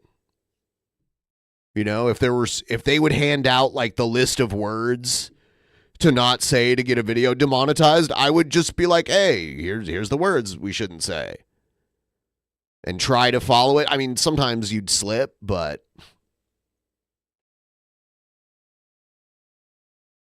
No, it's not possible it's the intro because some get monetized and some don't. If it was the intro, it'd be all of them. The intro is the one commonality, so if that was what gets it, it plays uninterrupted every time without anyone speaking over it or anything. So I don't see why it would be the intro. It's usually something that happens in the show, usually within the first, like, hour or so. I mean, they really look hard at, like, the first 20 minutes, 30 minutes. The longer the video, the more chance there's to mess up, but I think when the video gets really, really, really long, it, you know, the stuff at the end tends to get ignored a little more.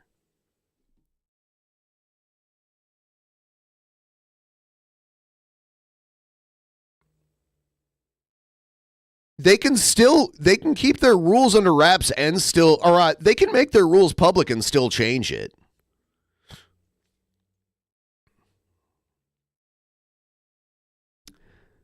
We did the Cobra sitcom intro last night. There's no rhyme or reason to it, but there are some where it's like, oh yeah, I can kind of imagine what happened that got that, but whatever. Let's play it.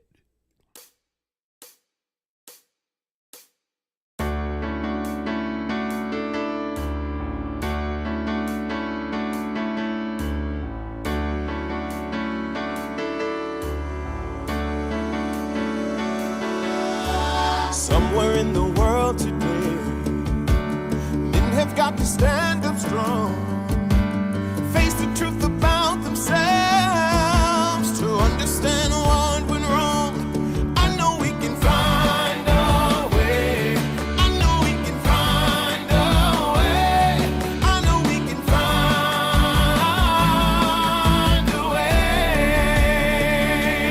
Stand up. It's amazing. Stand up. It's amazing. Stand up.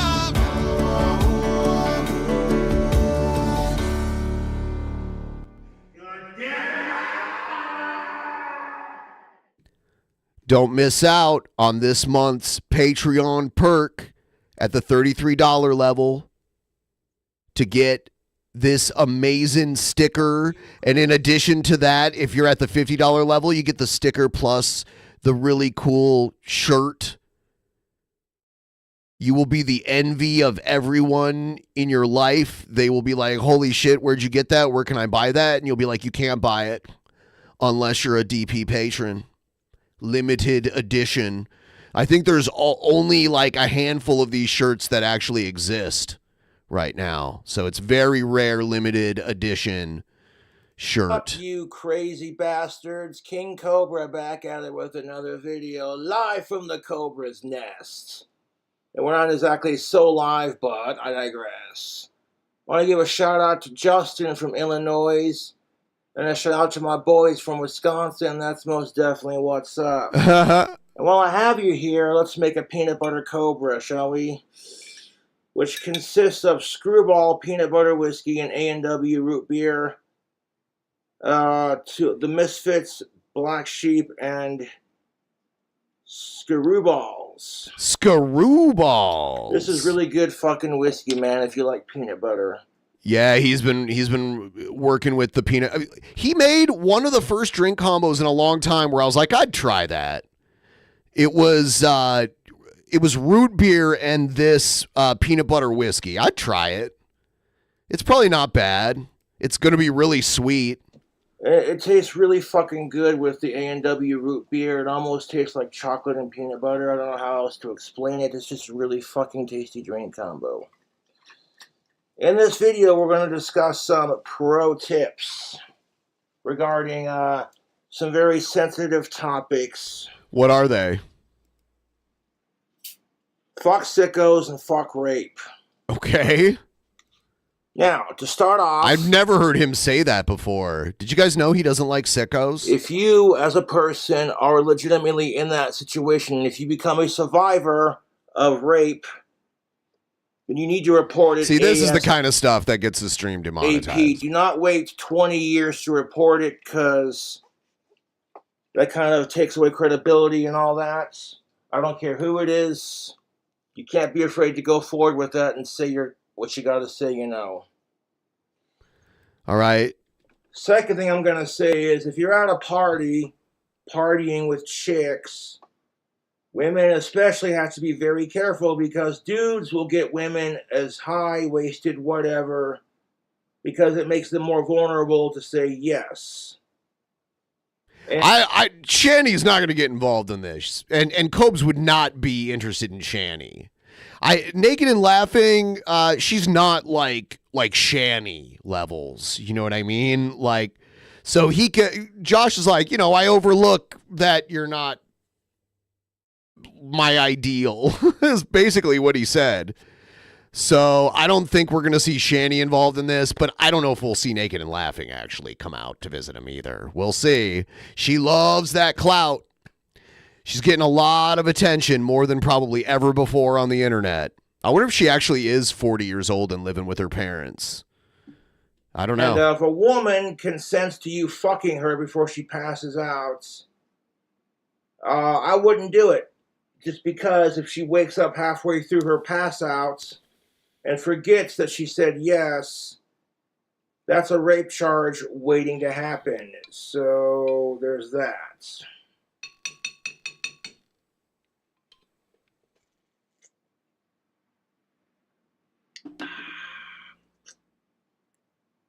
That's a fucking delicious combo. Sugar and alcoholic goodness. I like how he's talking about this really fucking serious and fucking emotionally charged topic, and then he's sipping his cocktails that's a good drink combo. It's like, dude, it's not the most it's not it's awkward.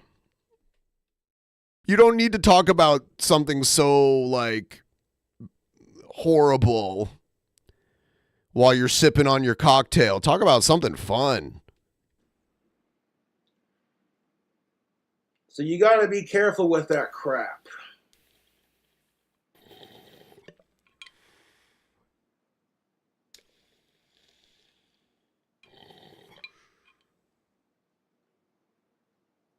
So my advice is, if she passes out after saying yes, don't go forward with it. You know what I'm saying? Because if she forgets that she said yes, your ass is grass. And yeah, that's not something you want on your fucking record and shit, you know.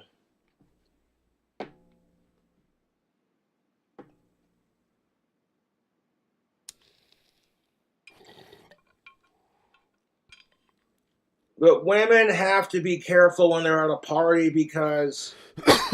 Is he going to loop already? Because he's already said this. Hand you drinks and shit. And if you're the kind of coward that puts date rape drugs in a woman's drink because you can't have a conversation with her and smooth your way into it... Just wear tactical soap. You're a fucking coward and a pussy. And if you want to increase your chances of getting laid with... It's funny how he says this, because it's almost as if he assumes members of his audience are sickos like this.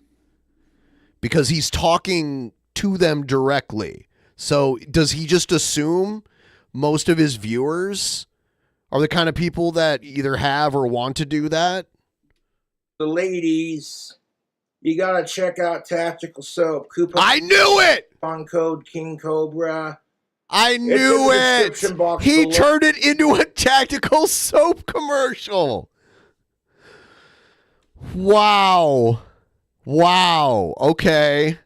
Could you imagine if this topic was actually used in a soap commercial? Like, oh man, if you're possibly a grapist, don't do that. Just use tactical soap. It'll work and you won't need to be a grapist. Oh, it's this pheromone-infused soap that gets women in the mood, and it helps you smell better for the ladies. You know what I'm saying? Just because it gets her all horned up doesn't mean you're going to get laid, so the rest of it's going to be on your smooth talking. And be a smooth talker like Cobra. I don't have to get laid to know that tactical soap works. It doesn't have to work on him to know that it works. Whenever I wear my whenever he wears it, women say that he smells good. He always says this. I've not watched this video yet. Tactical soap products around adult women, they're like, that dude smells good. And that in itself is a bloody confidence booster. It is. It's a bloody confidence booster. Or increase your chances of getting some pussy. You know what I'm saying? I know what you're saying. Valentine's Day is right around the corner, and you know, it's crazy how hard he shills for tactical soap because he can't possibly make a lot of money from it. He literally is indoctrinated into the church of tactical soap. He's all in. He's a true believer. He's not just a paid advertiser.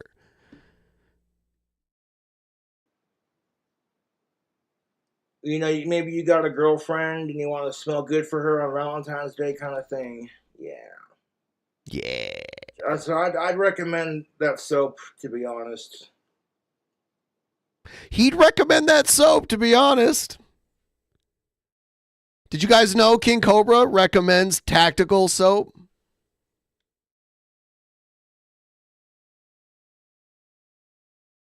He probably makes pennies per sale. What I was saying on my little rant. No, don't go back to that. And that's the thing of it, man. If you're gonna pick up on chicks, I have to go to the bathroom really quick. Here's Sturgis belly.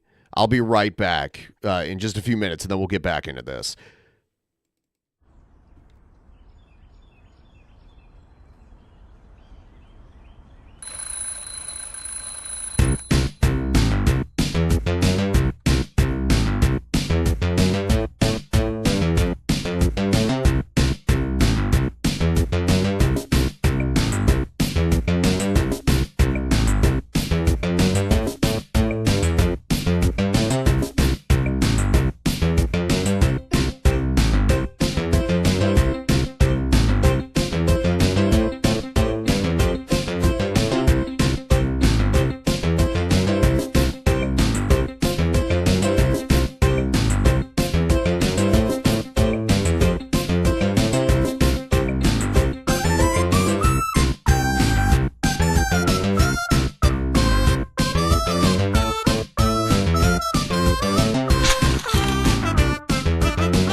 I'm back. Okay. We'll get back into the Cobra stuff.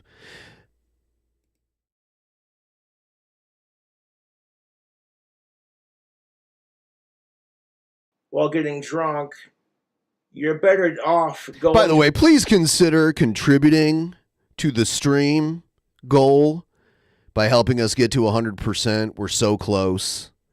$30 away. If you'd be willing to do so, that would be great. It's Sunday. I have to go to the pet food store before the end of the day. The bar instead of some random house party because... No, not 300. No, I don't need 300. I just need 30, not 300. If she's at the bar drinking, you definitely know she's old enough. Which brings me to my next point. You have to be careful, fellas, because they're putting hormones in our food, which are causing girls who are really young to look a lot older than they really are.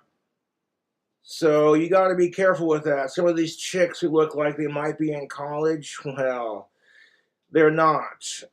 So be careful. If you're going to pick up on... Yeah, you can send 300 if you want, but I only need 33. On chicks while drinking, the best place or to 30 do it is rather, at the bar, 30, not 'cause you know what you're 33. getting into. Fuck online dating. Excuse me.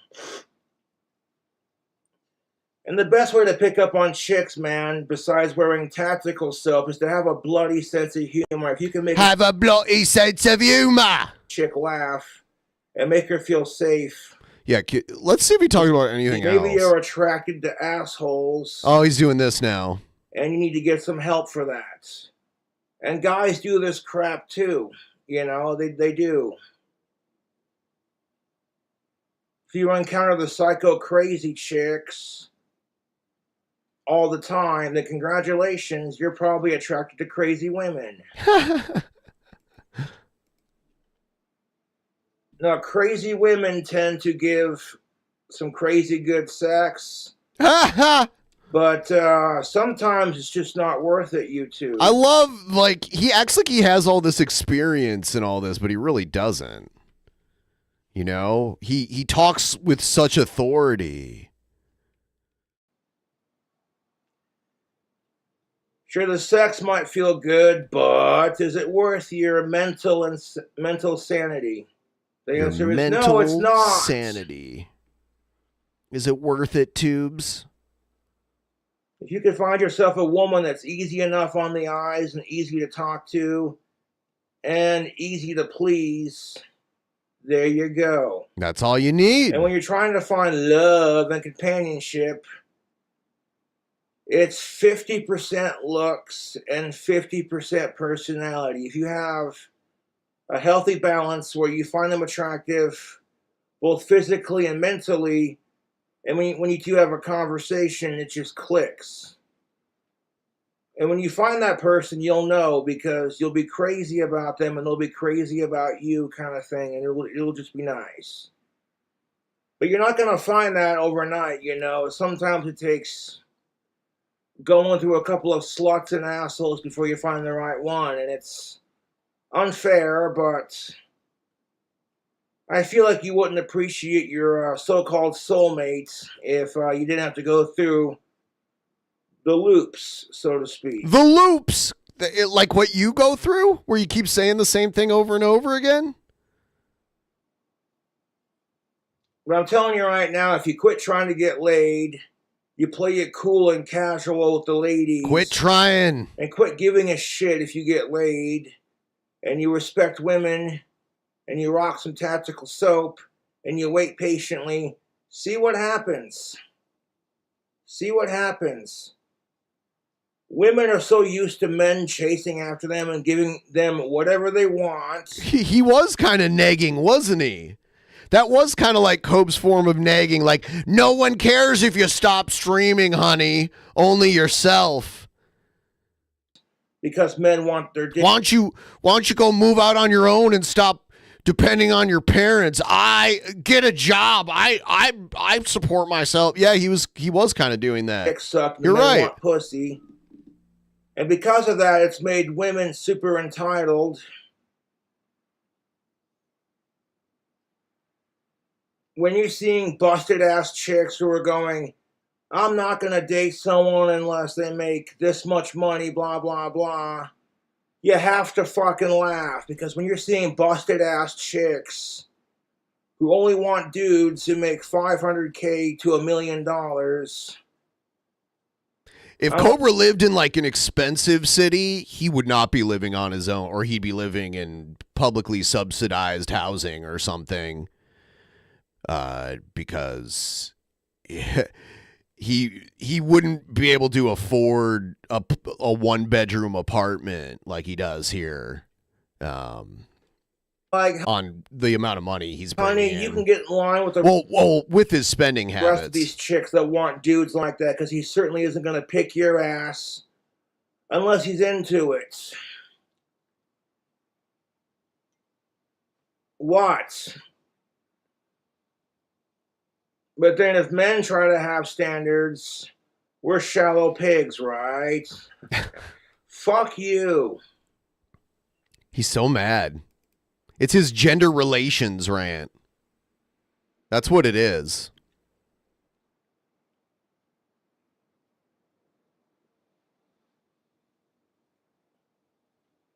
The first couple of times you might date an asshole, it could be their fault. But after like several guys, and every one of them just happens to be a piece of shit asshole, eventually you gotta think, maybe it's you. Maybe your crazy bullshit scared them off.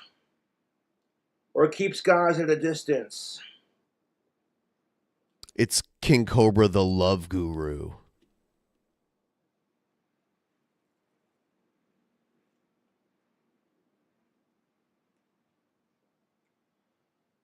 And that's the thing of it. People are very manipulative, YouTube. They can hide their asshole, psycho, crazy sides.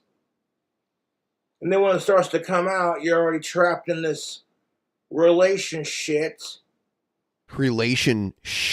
So, don't be in a rush to get married or have a relationship. Take time to know the person. You know, especially... Well, yeah, Cobra's not going to get laid on his own because his strategy is do nothing and wear tactical soap.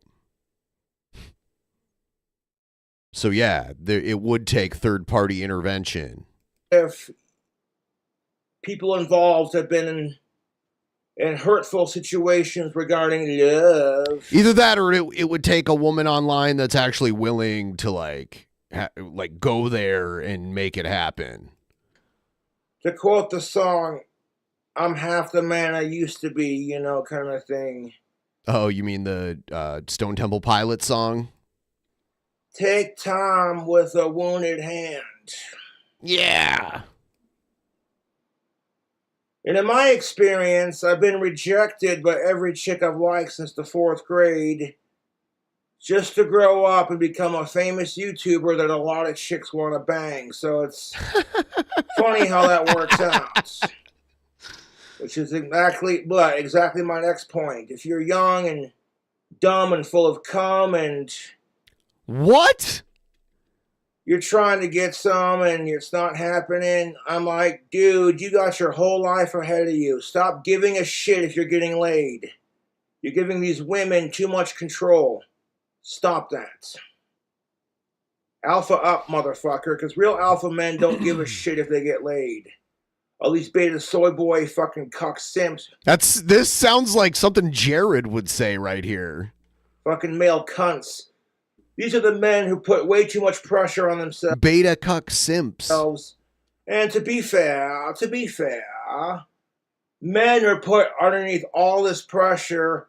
Men are the ones who... By the way, please, if anyone out there is willing to start a tip train, we're only $30 away from the goal. A bunch came in at the beginning, and then we kind of slowed down, but we're just trying to get... to 100%. We're 96.67% of the way. So that just means like a handful of small donos can get us there. If anyone wants to throw in. We're expected to get laid in our society, and women are the ones expected to give it out. But as soon as women give it out, they're slut-shamed. And as soon as men try to get it, I don't know if he's a Stone Temple Pilots fan. He didn't even know the name of the song or say, like, I just recognized the lyrics to the song. Change. And I'm like, there's a big difference between courtship and sacrificing your own self-respect because you want to get laid.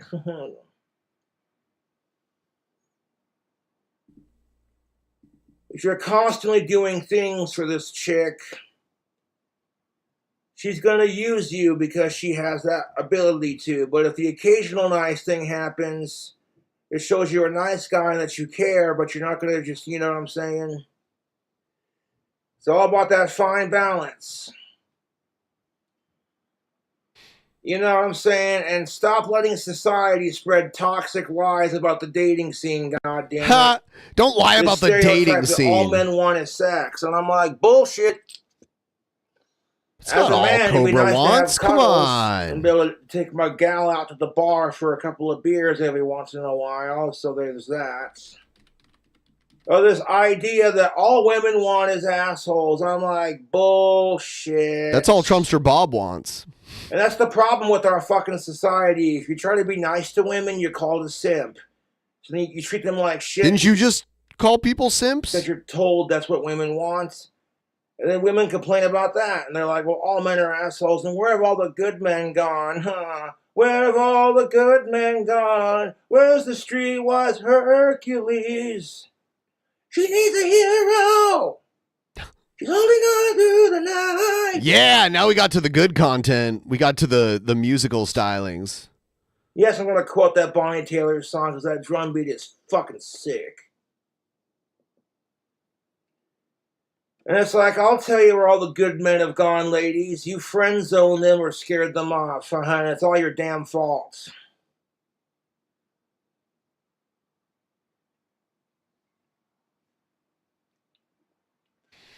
I've had women who've rejected me go, shit, I wish I would have given Josh a chance. He always says that, but I've never seen any type of evidence that that's the case. My looks are fading, but I still got it to a point, you know. To a point.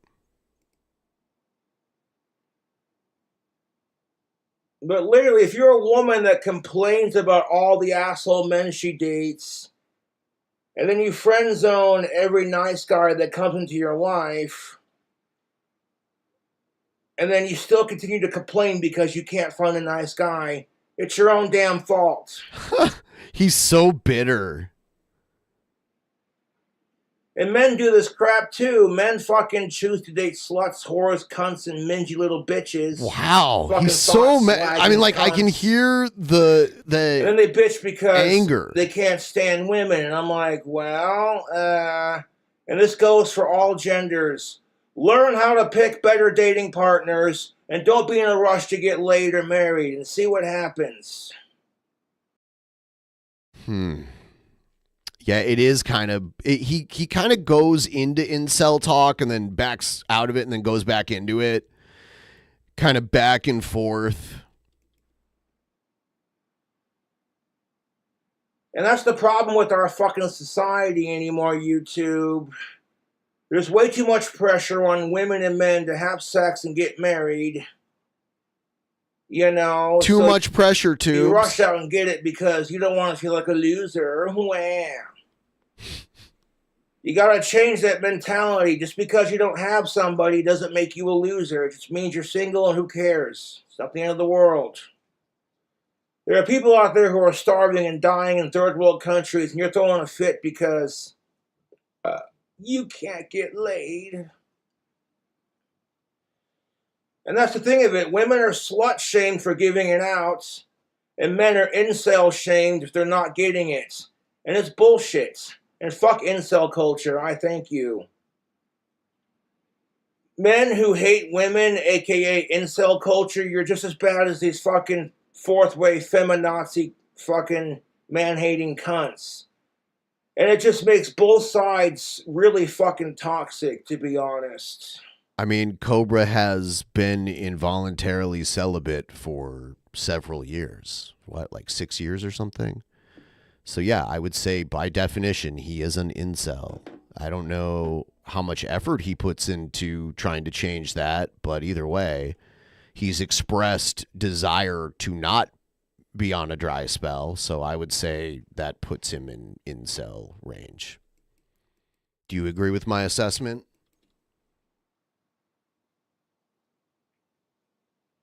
And it's like, why can't we all just get along, man? As long as you're not a fucking sicko or an inhuman piece of shit, who gives a fuck?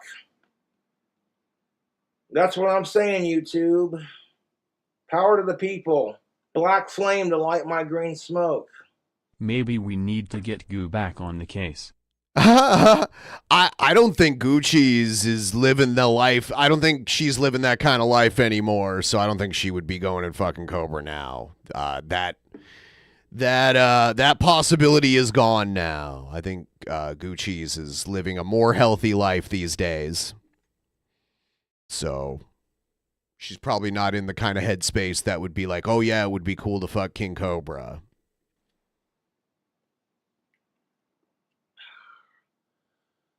This next piece of advice I'm going to give you is pretty straightforward, but if you're getting rejected by the opposite sex, focus on the people who find you attractive and that you have a lot in common with. There he goes. That's why he picked Naked and Laughing, and now they've rekindled their romance, and we'll see where it goes. They had a 24-hour breakup, and now it's on again. And if they find you attractive, he looks past that he doesn't find her that attractive. That's basically what he said. You'll have an easier time scoring a date that way. But Valentine's Day is right around the corner, and fellas, order some tactical soap. Tactical soap ad number 2. And then when Valentine's Day comes up, shower with it, you know. Store it in a cool, dry place when you're done showering. Dress a little sharp and then go out to the bar. You know, and just casually do your thing, you know. The bar is the best place to be on Valentine's Day when you're single because sure you might see a couple of couples hanging out. But for the most part, you'll encounter women who are also single and going, bah, fuck this holiday. Yeah. You want my honest opinion? I think love and Valentine's Day are fucking overrated, but that's just my opinion. If I manage to find companionship, cool. If not, it's no skin off my shoes.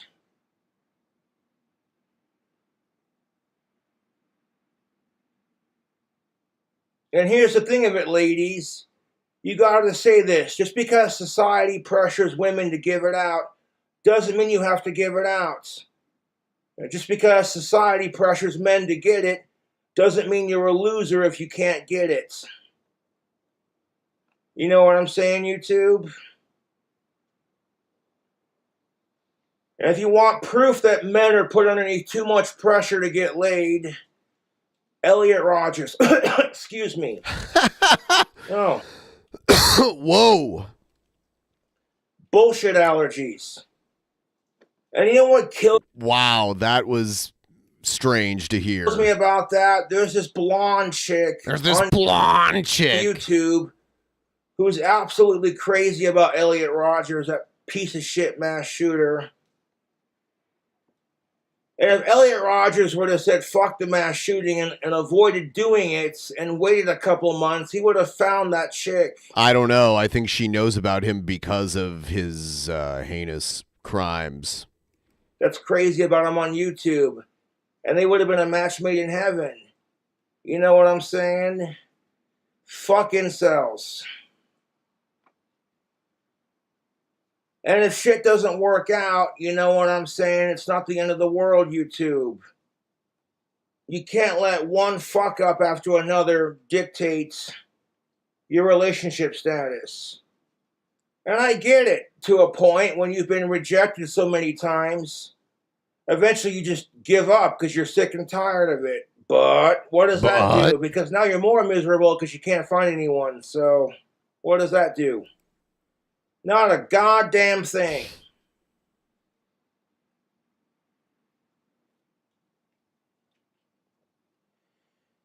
So if you're having a hard time finding love, maybe take time to work on yourself.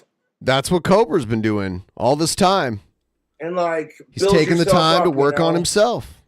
The confidence you have. He's cutting back on his drinking. You ever notice that when you're in a happy, healthy, positive relationship with a significant other, your confidence goes through the roof? And other women that you're not with pick up on that and they gravitate towards you? That's because chicks dig confidence, man. More than a huge cock or big biceps. If you got confidence and a wicked sense of humor, you know, if you can make a chick laugh, dude, game on. Game on is right, Tubes. So here would be, if I was trying to pick up chicks at a bar, here would be my strategy. One, I'd go to the bar and I would dress the way I normally dress. You get what you see, you don't like it, not my problem. Don't bother with it. I'd tell her a joke and buy her a drink. And if she wants to have a conversation with me, that's up to her. Straightforward. That's his strategy. And chicks can be equally as perverted as men, but society has told women that if you're as perverted as men, it's not very ladylike. Kiss my ass with that sexism. This isn't really an issue. It's a manufactured issue in his mind.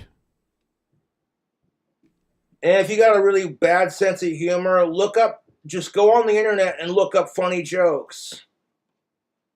And my sense of humor is pretty broad. I can appreciate a dark joke. He has his own genre. There's Josh jokes. His dad was talking about those. How there's normal jokes, there's dad jokes, and then there's Josh jokes. Appreciate perverted jokes, just jokes in general. Or dirty jokes, you know, like, what kind of bread likes to have sex? Pumpernickel. Pump her full of cum and give her a nickel. What? It's raunchy, but there you go. Okay, and give her a nickel. Now, if you can do cartoon voices, trust me, if she's drunk at a bar, she's going to be a bit more relaxed. How's your night going? Yeah, that's not gonna scare him away. That's what's gonna work. You should try that. Do that at the bar. Do funny voices like that. Oh yeah! Thank you so much. Go! Thank you.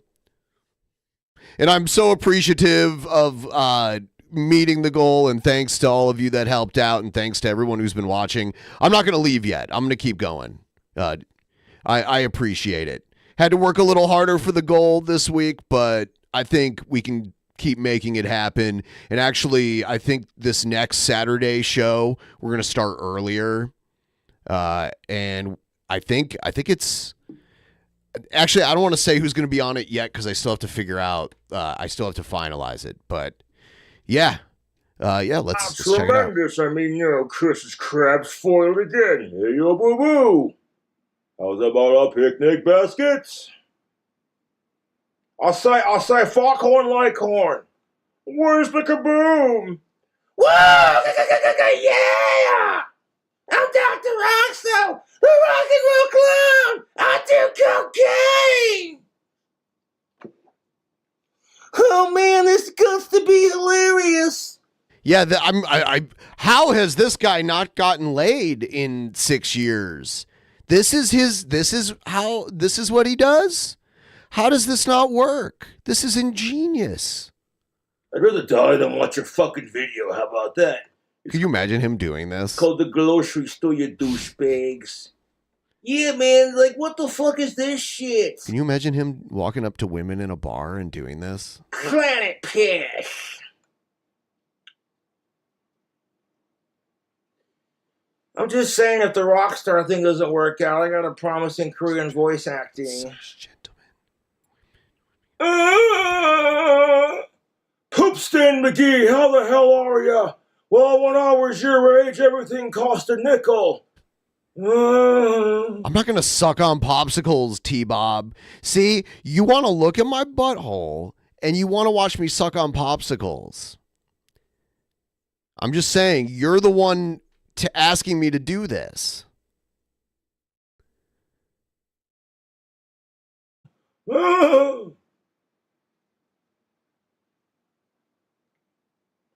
There are some cartoon voices I cannot do, like Daffy Duck is a hard one, but I can do a pretty good Mickey Mouse.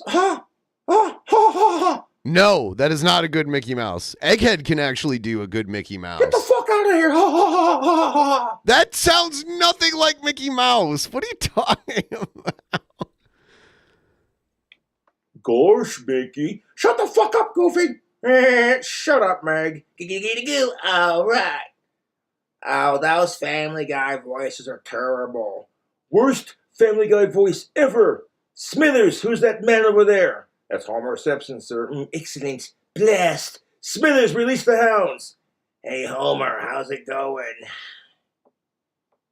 Worst comic boy guy voice ever. Frickin' sweet, Lois. Family Guy. That wasn't too bad. Some of these are okay. They're not like spot on or anything, but they're not bad. But the Mickey Mouse one was terrible.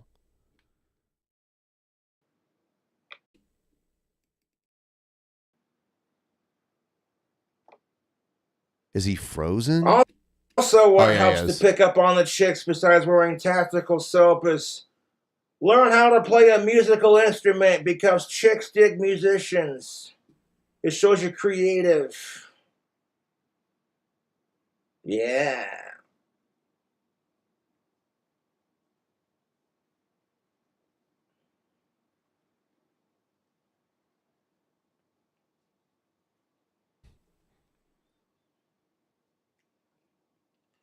My next piece of advice: don't fall for the first cunt that says she thinks you're attractive.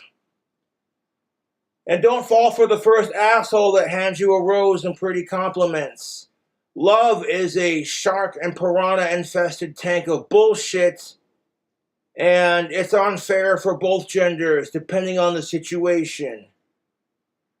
And I figured out why men get paid more money than women. It's because women's stuff costs more money, and usually she'll go to you and expect you to pay for everything.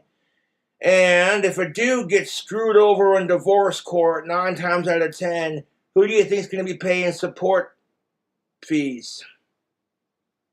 But his impersonation of even South Park's Mickey Mouse was really off. It was very odd. Like, okay, if women want to bitch about equality, I'm like, how about women get screwed over in divorce court every once in a while just to even things out? Elisa Aduru. Elisa Aduru. Like, where's that sense of independence, ladies? You know why I hate modern day feminism? Because modern day feminism has taught women to play the victim and to blame men for everything. And it's like, what if men do the same thing? We're toxic incels, right? Fuck you and your hypocrisy. He just whines about this shit the whole time. Oh, this, you think it should be this way? Well, fuck you. My goal with these gender rants is to have women and men come together, not like that, you sick bastards. Get your money out of the gutter. For women and men to better understand each other. Instead of focusing on what separates us as women and men, focus on what makes us similar. Okay. Both women and men hate being single. Both women and men are pressured to date. Both women and men face double standards. Both women and Why aren't you guys just for equality like Cobra? Why? Men encounter hatred from the other side. Both women and men experience sexism. We both experience these issues. But it's only talked about sexism when men do it. It's only racist when white people do it. It's only sexist when men do it, right? Fuck you and your hypocrisy.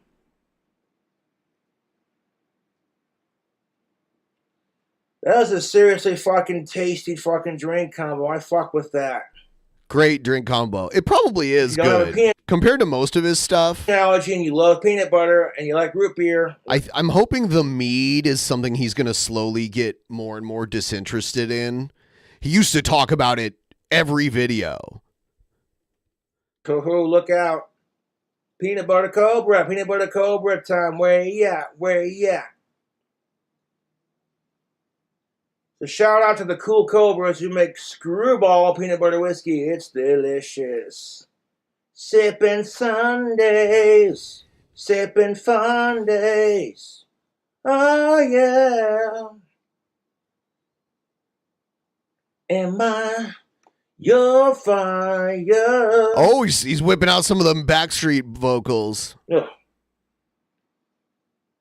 I despise the Backstreet Boys. I fucking hate. Yeah, he says this all the time. He hates the Backstreet Boys, but man, he can sing just like them, and the ladies love that. So he knows boy bands like that, but I sing that crap on YouTube because it gets chick points. Yep. I knew he was going to say that.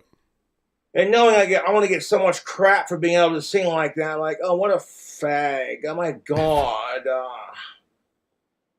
And it's like, keep laughing, dude. Chicks from my generation are going, oh, my God, it's not fair that Cobra's single. And don't be afraid to be a gentleman. Oh, I forgot to do something important. Give me just a second here.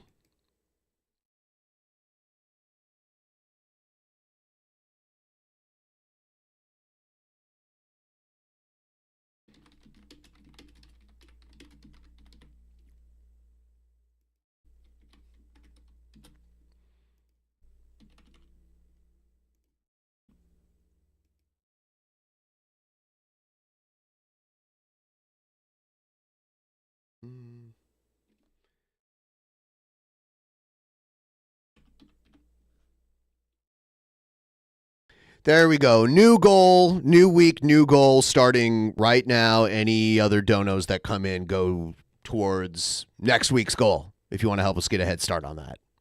Probably go for like another 15 minutes or so. A point, because when other chicks see the way you treat your woman, they're going to be like, why can't my other half treat me like that? Oh my God, she's so lucky. Doesn't matter how fancy the restaurant is. It could be Taco Bell, or it could be, a $50 prime rib type of restaurants. Hold the door for her and pull off the chair for her. And she's got to go to the bathroom, and she needs you to hold her purse while she does it. Fucking do it up, man. Let's get the goal to 10% so Ben. I guarantee you, when other women see that, they'll become insanely jealous of your girlfriend. Longer. And women get off on that crap more than a G-spot orgasm. I thank you. I wonder how many hours my ass has been in this chair. Just overall, all the time I'm here either working on the show. Sometimes I'm here playing games and not working, but man, there's a lot of ass time in this chair. And you make other women feel jealous of her? Oh, yeah. Yes. You taking these notes down, folks?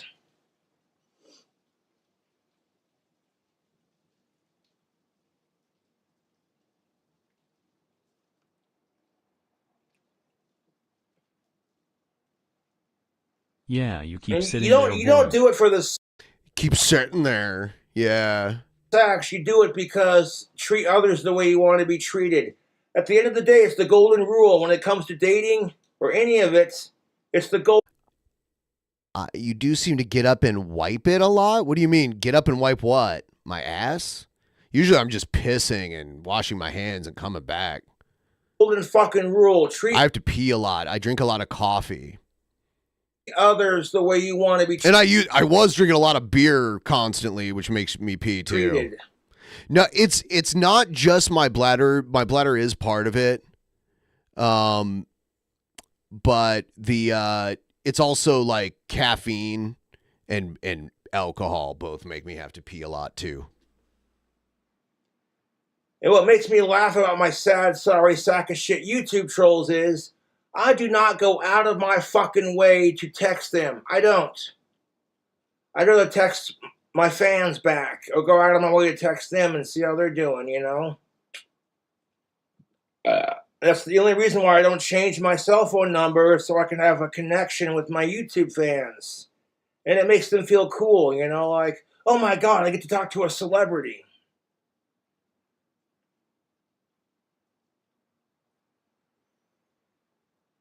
What this drink combo do? It literally tastes like chocolate, peanut butter, and root beer all rolled into one. Like that's the best way to describe the taste. So would I recommend A&W root beer with Screwball peanut butter whiskey? Yes, I would, YouTube. It's delicious. Now, Valentine's Day is coming up.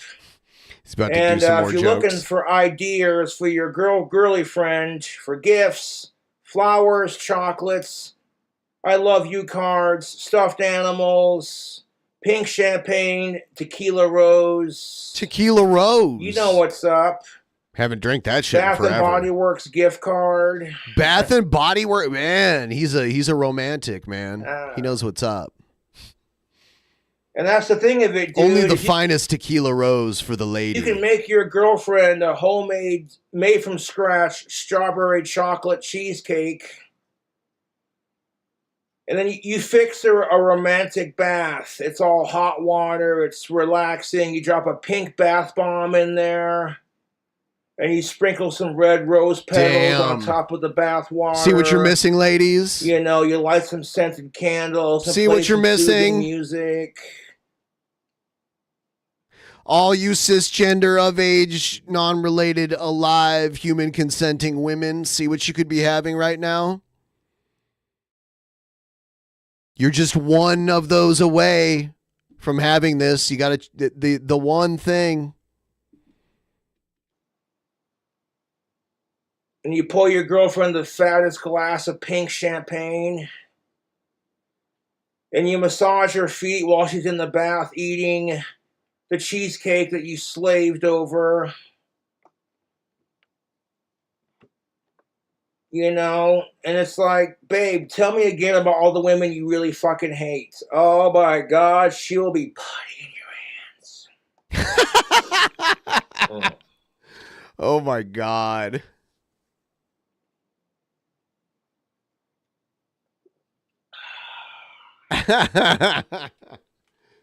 It's so cringy. And like, ladies are going, I don't know what to get my other half for V-Day. And I'm like, trust me, ladies, us men, we don't need flowers. We don't. You give us pussy and a blowjob, let us play with your titties, and then hand us a beer afterwards. We're not complaining.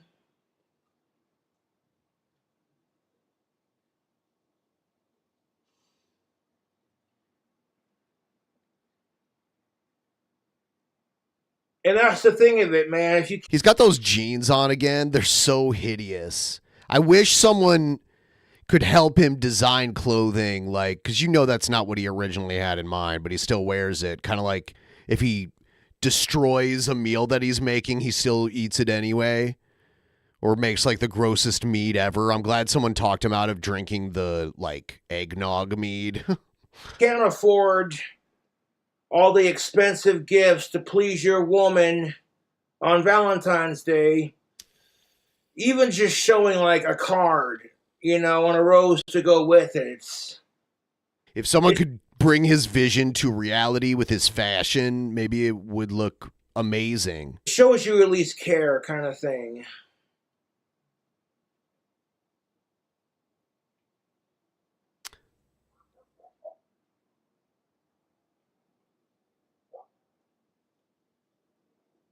Watch, one day Cobes will suddenly lose a whole bunch of weight, and it'll be because he has a tapeworm, but because he doesn't go to the doctor, it'll just like slowly starve him to death as the tapeworm just like grows and grows and grows inside of him.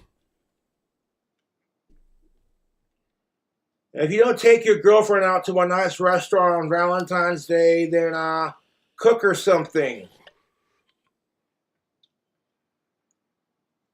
You know what I'm saying? Like, that's just as romantic, you know. I don't think that'll happen. I don't think what he drinks will kill the tapeworm.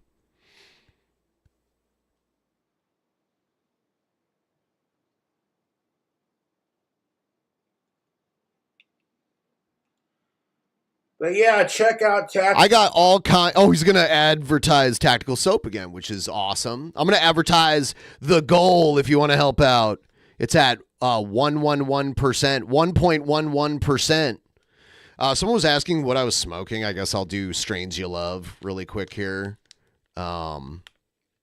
Here's it's in a green package. It's called Cake Mix.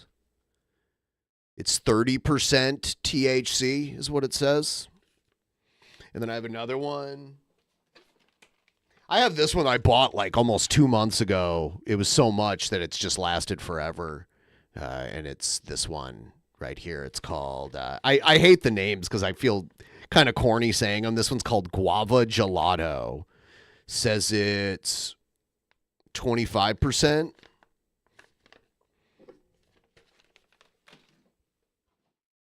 And then I have this one I haven't even opened yet. It's a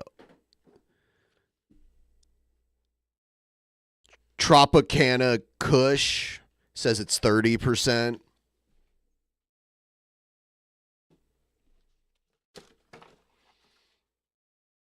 Yeah. My local shop always has first of all, they have a point system where when you shop there and you spend enough over a period of time, then you earn these points and then you get a discount. And then they also have like discounts that you can stack on top of that. Like they'll have, certain companies that produce the product. You'll get a certain amount of product that, you can get a discount on. Off of like ounces or whatever, you can get like a 30% discount or whatever. Yeah. Tactical Soap in the description box. Get yourself some Bullet No. 1 cologne, some of their deodorant, some of their soap, and some of their body lotion. If you got a beard, get some of their beard oil, The names, they name strains kind of the way they name race horses, where usually it's not 100%, but a lot of times it's like a combination of strains that were combined to make this strain, because it's like a cultivar of previous strains. And yeah, so that's not always the case. Sometimes they'll add something new to it, but stock up on those products for Valentine's Day, man, and see if it don't change your perspective on some shit. Even if you isn't getting laid. Is Oregon a good place? Yeah. Yeah, Oregon's fun. I've been there a bunch of times. When you have women around you who are constantly going, okay, this dude smells fresh. If you're single on Valentine's Day, spend it loving your idols, your family, and your closest friends, and yourself. Long live Aussie, motherfuckers!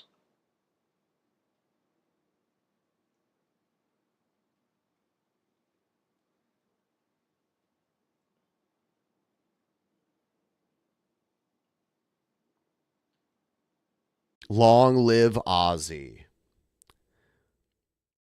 Yeah. Ozzy's not doing too good, but he's pretty old and he's been through a lot.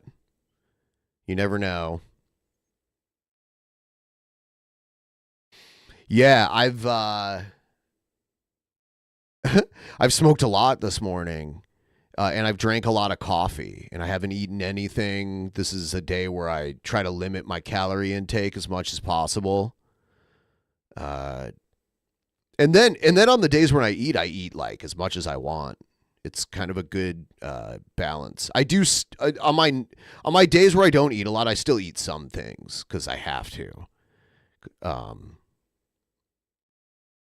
Like I have to eat like a little thing at least because I'll get super dizzy if I don't. But Yeah.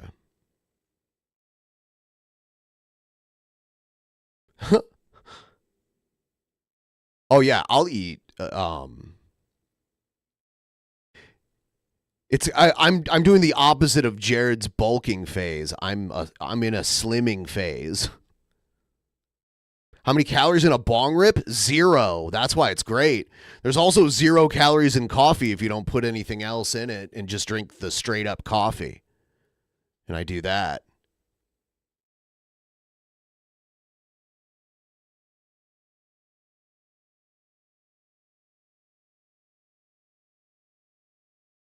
Go to Oregon and do your thing with Jeff if you want.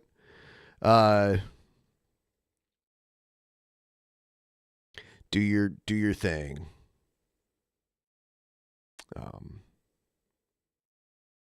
All right. I think we have reached we've reached the 2.5 hour mark. I guess we have 5 more minutes. Oh yeah, I will get the munchies, but not that bad. I don't get the munchies that easily. Yeah, no problem. I'll yeah, I gotta go eventually here. Yeah.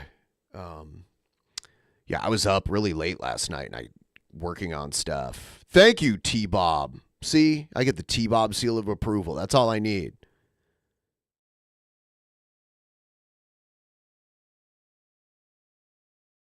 Sometimes I lose my appetite, Alex, if it's like a more sativa kind of strain, I notice that that I lose my appetite more often with that. If it's kind of like an energizing kind of feel, it's almost like a stimulant.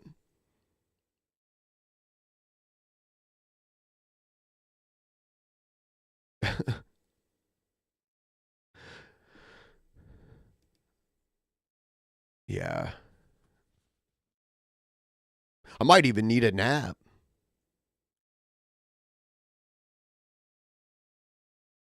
Stream until Roman Reigns loses I've noticed some people on Twitch, they'll stream just like while they're sleeping.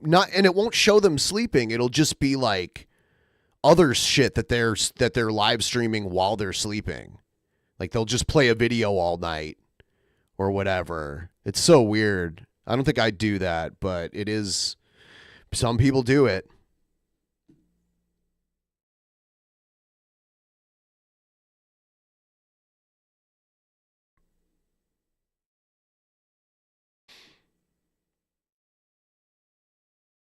I did 2 sleep streams, yeah.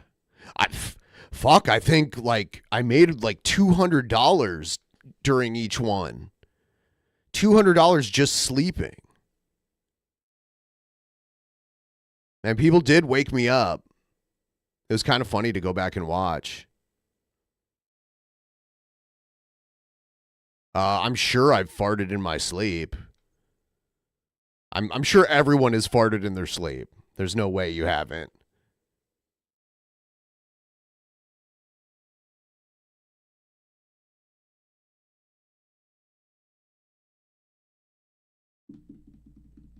It wasn't on an episode. It was just like a random sleep stream that I did. I've never sharded in my sleep now. The only way I do something like that is if I had like diarrhea or something. Like if I had the flu or something.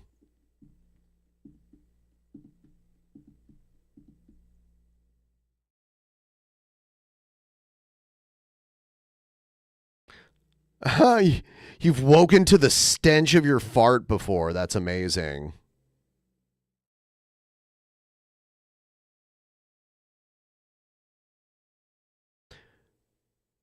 You almost died from your own fart, T-Bob. What are you eating?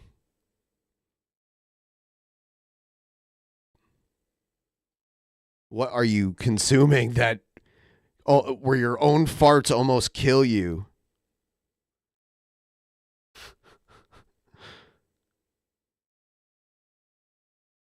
What are you drinking? Is it all the Keystone? It's those Keystone farts. You know, the worst farts ever are LSD farts. When people take LSD, it'll give them gas, and the farts are like the worst ever. Ever. Like, smells like there's like a rotting carcass, which is so crazy. But anyway, I'm going to end the stream now. Thanks for watching. I appreciate you all. Have a wonderful rest of your day. Goodbye.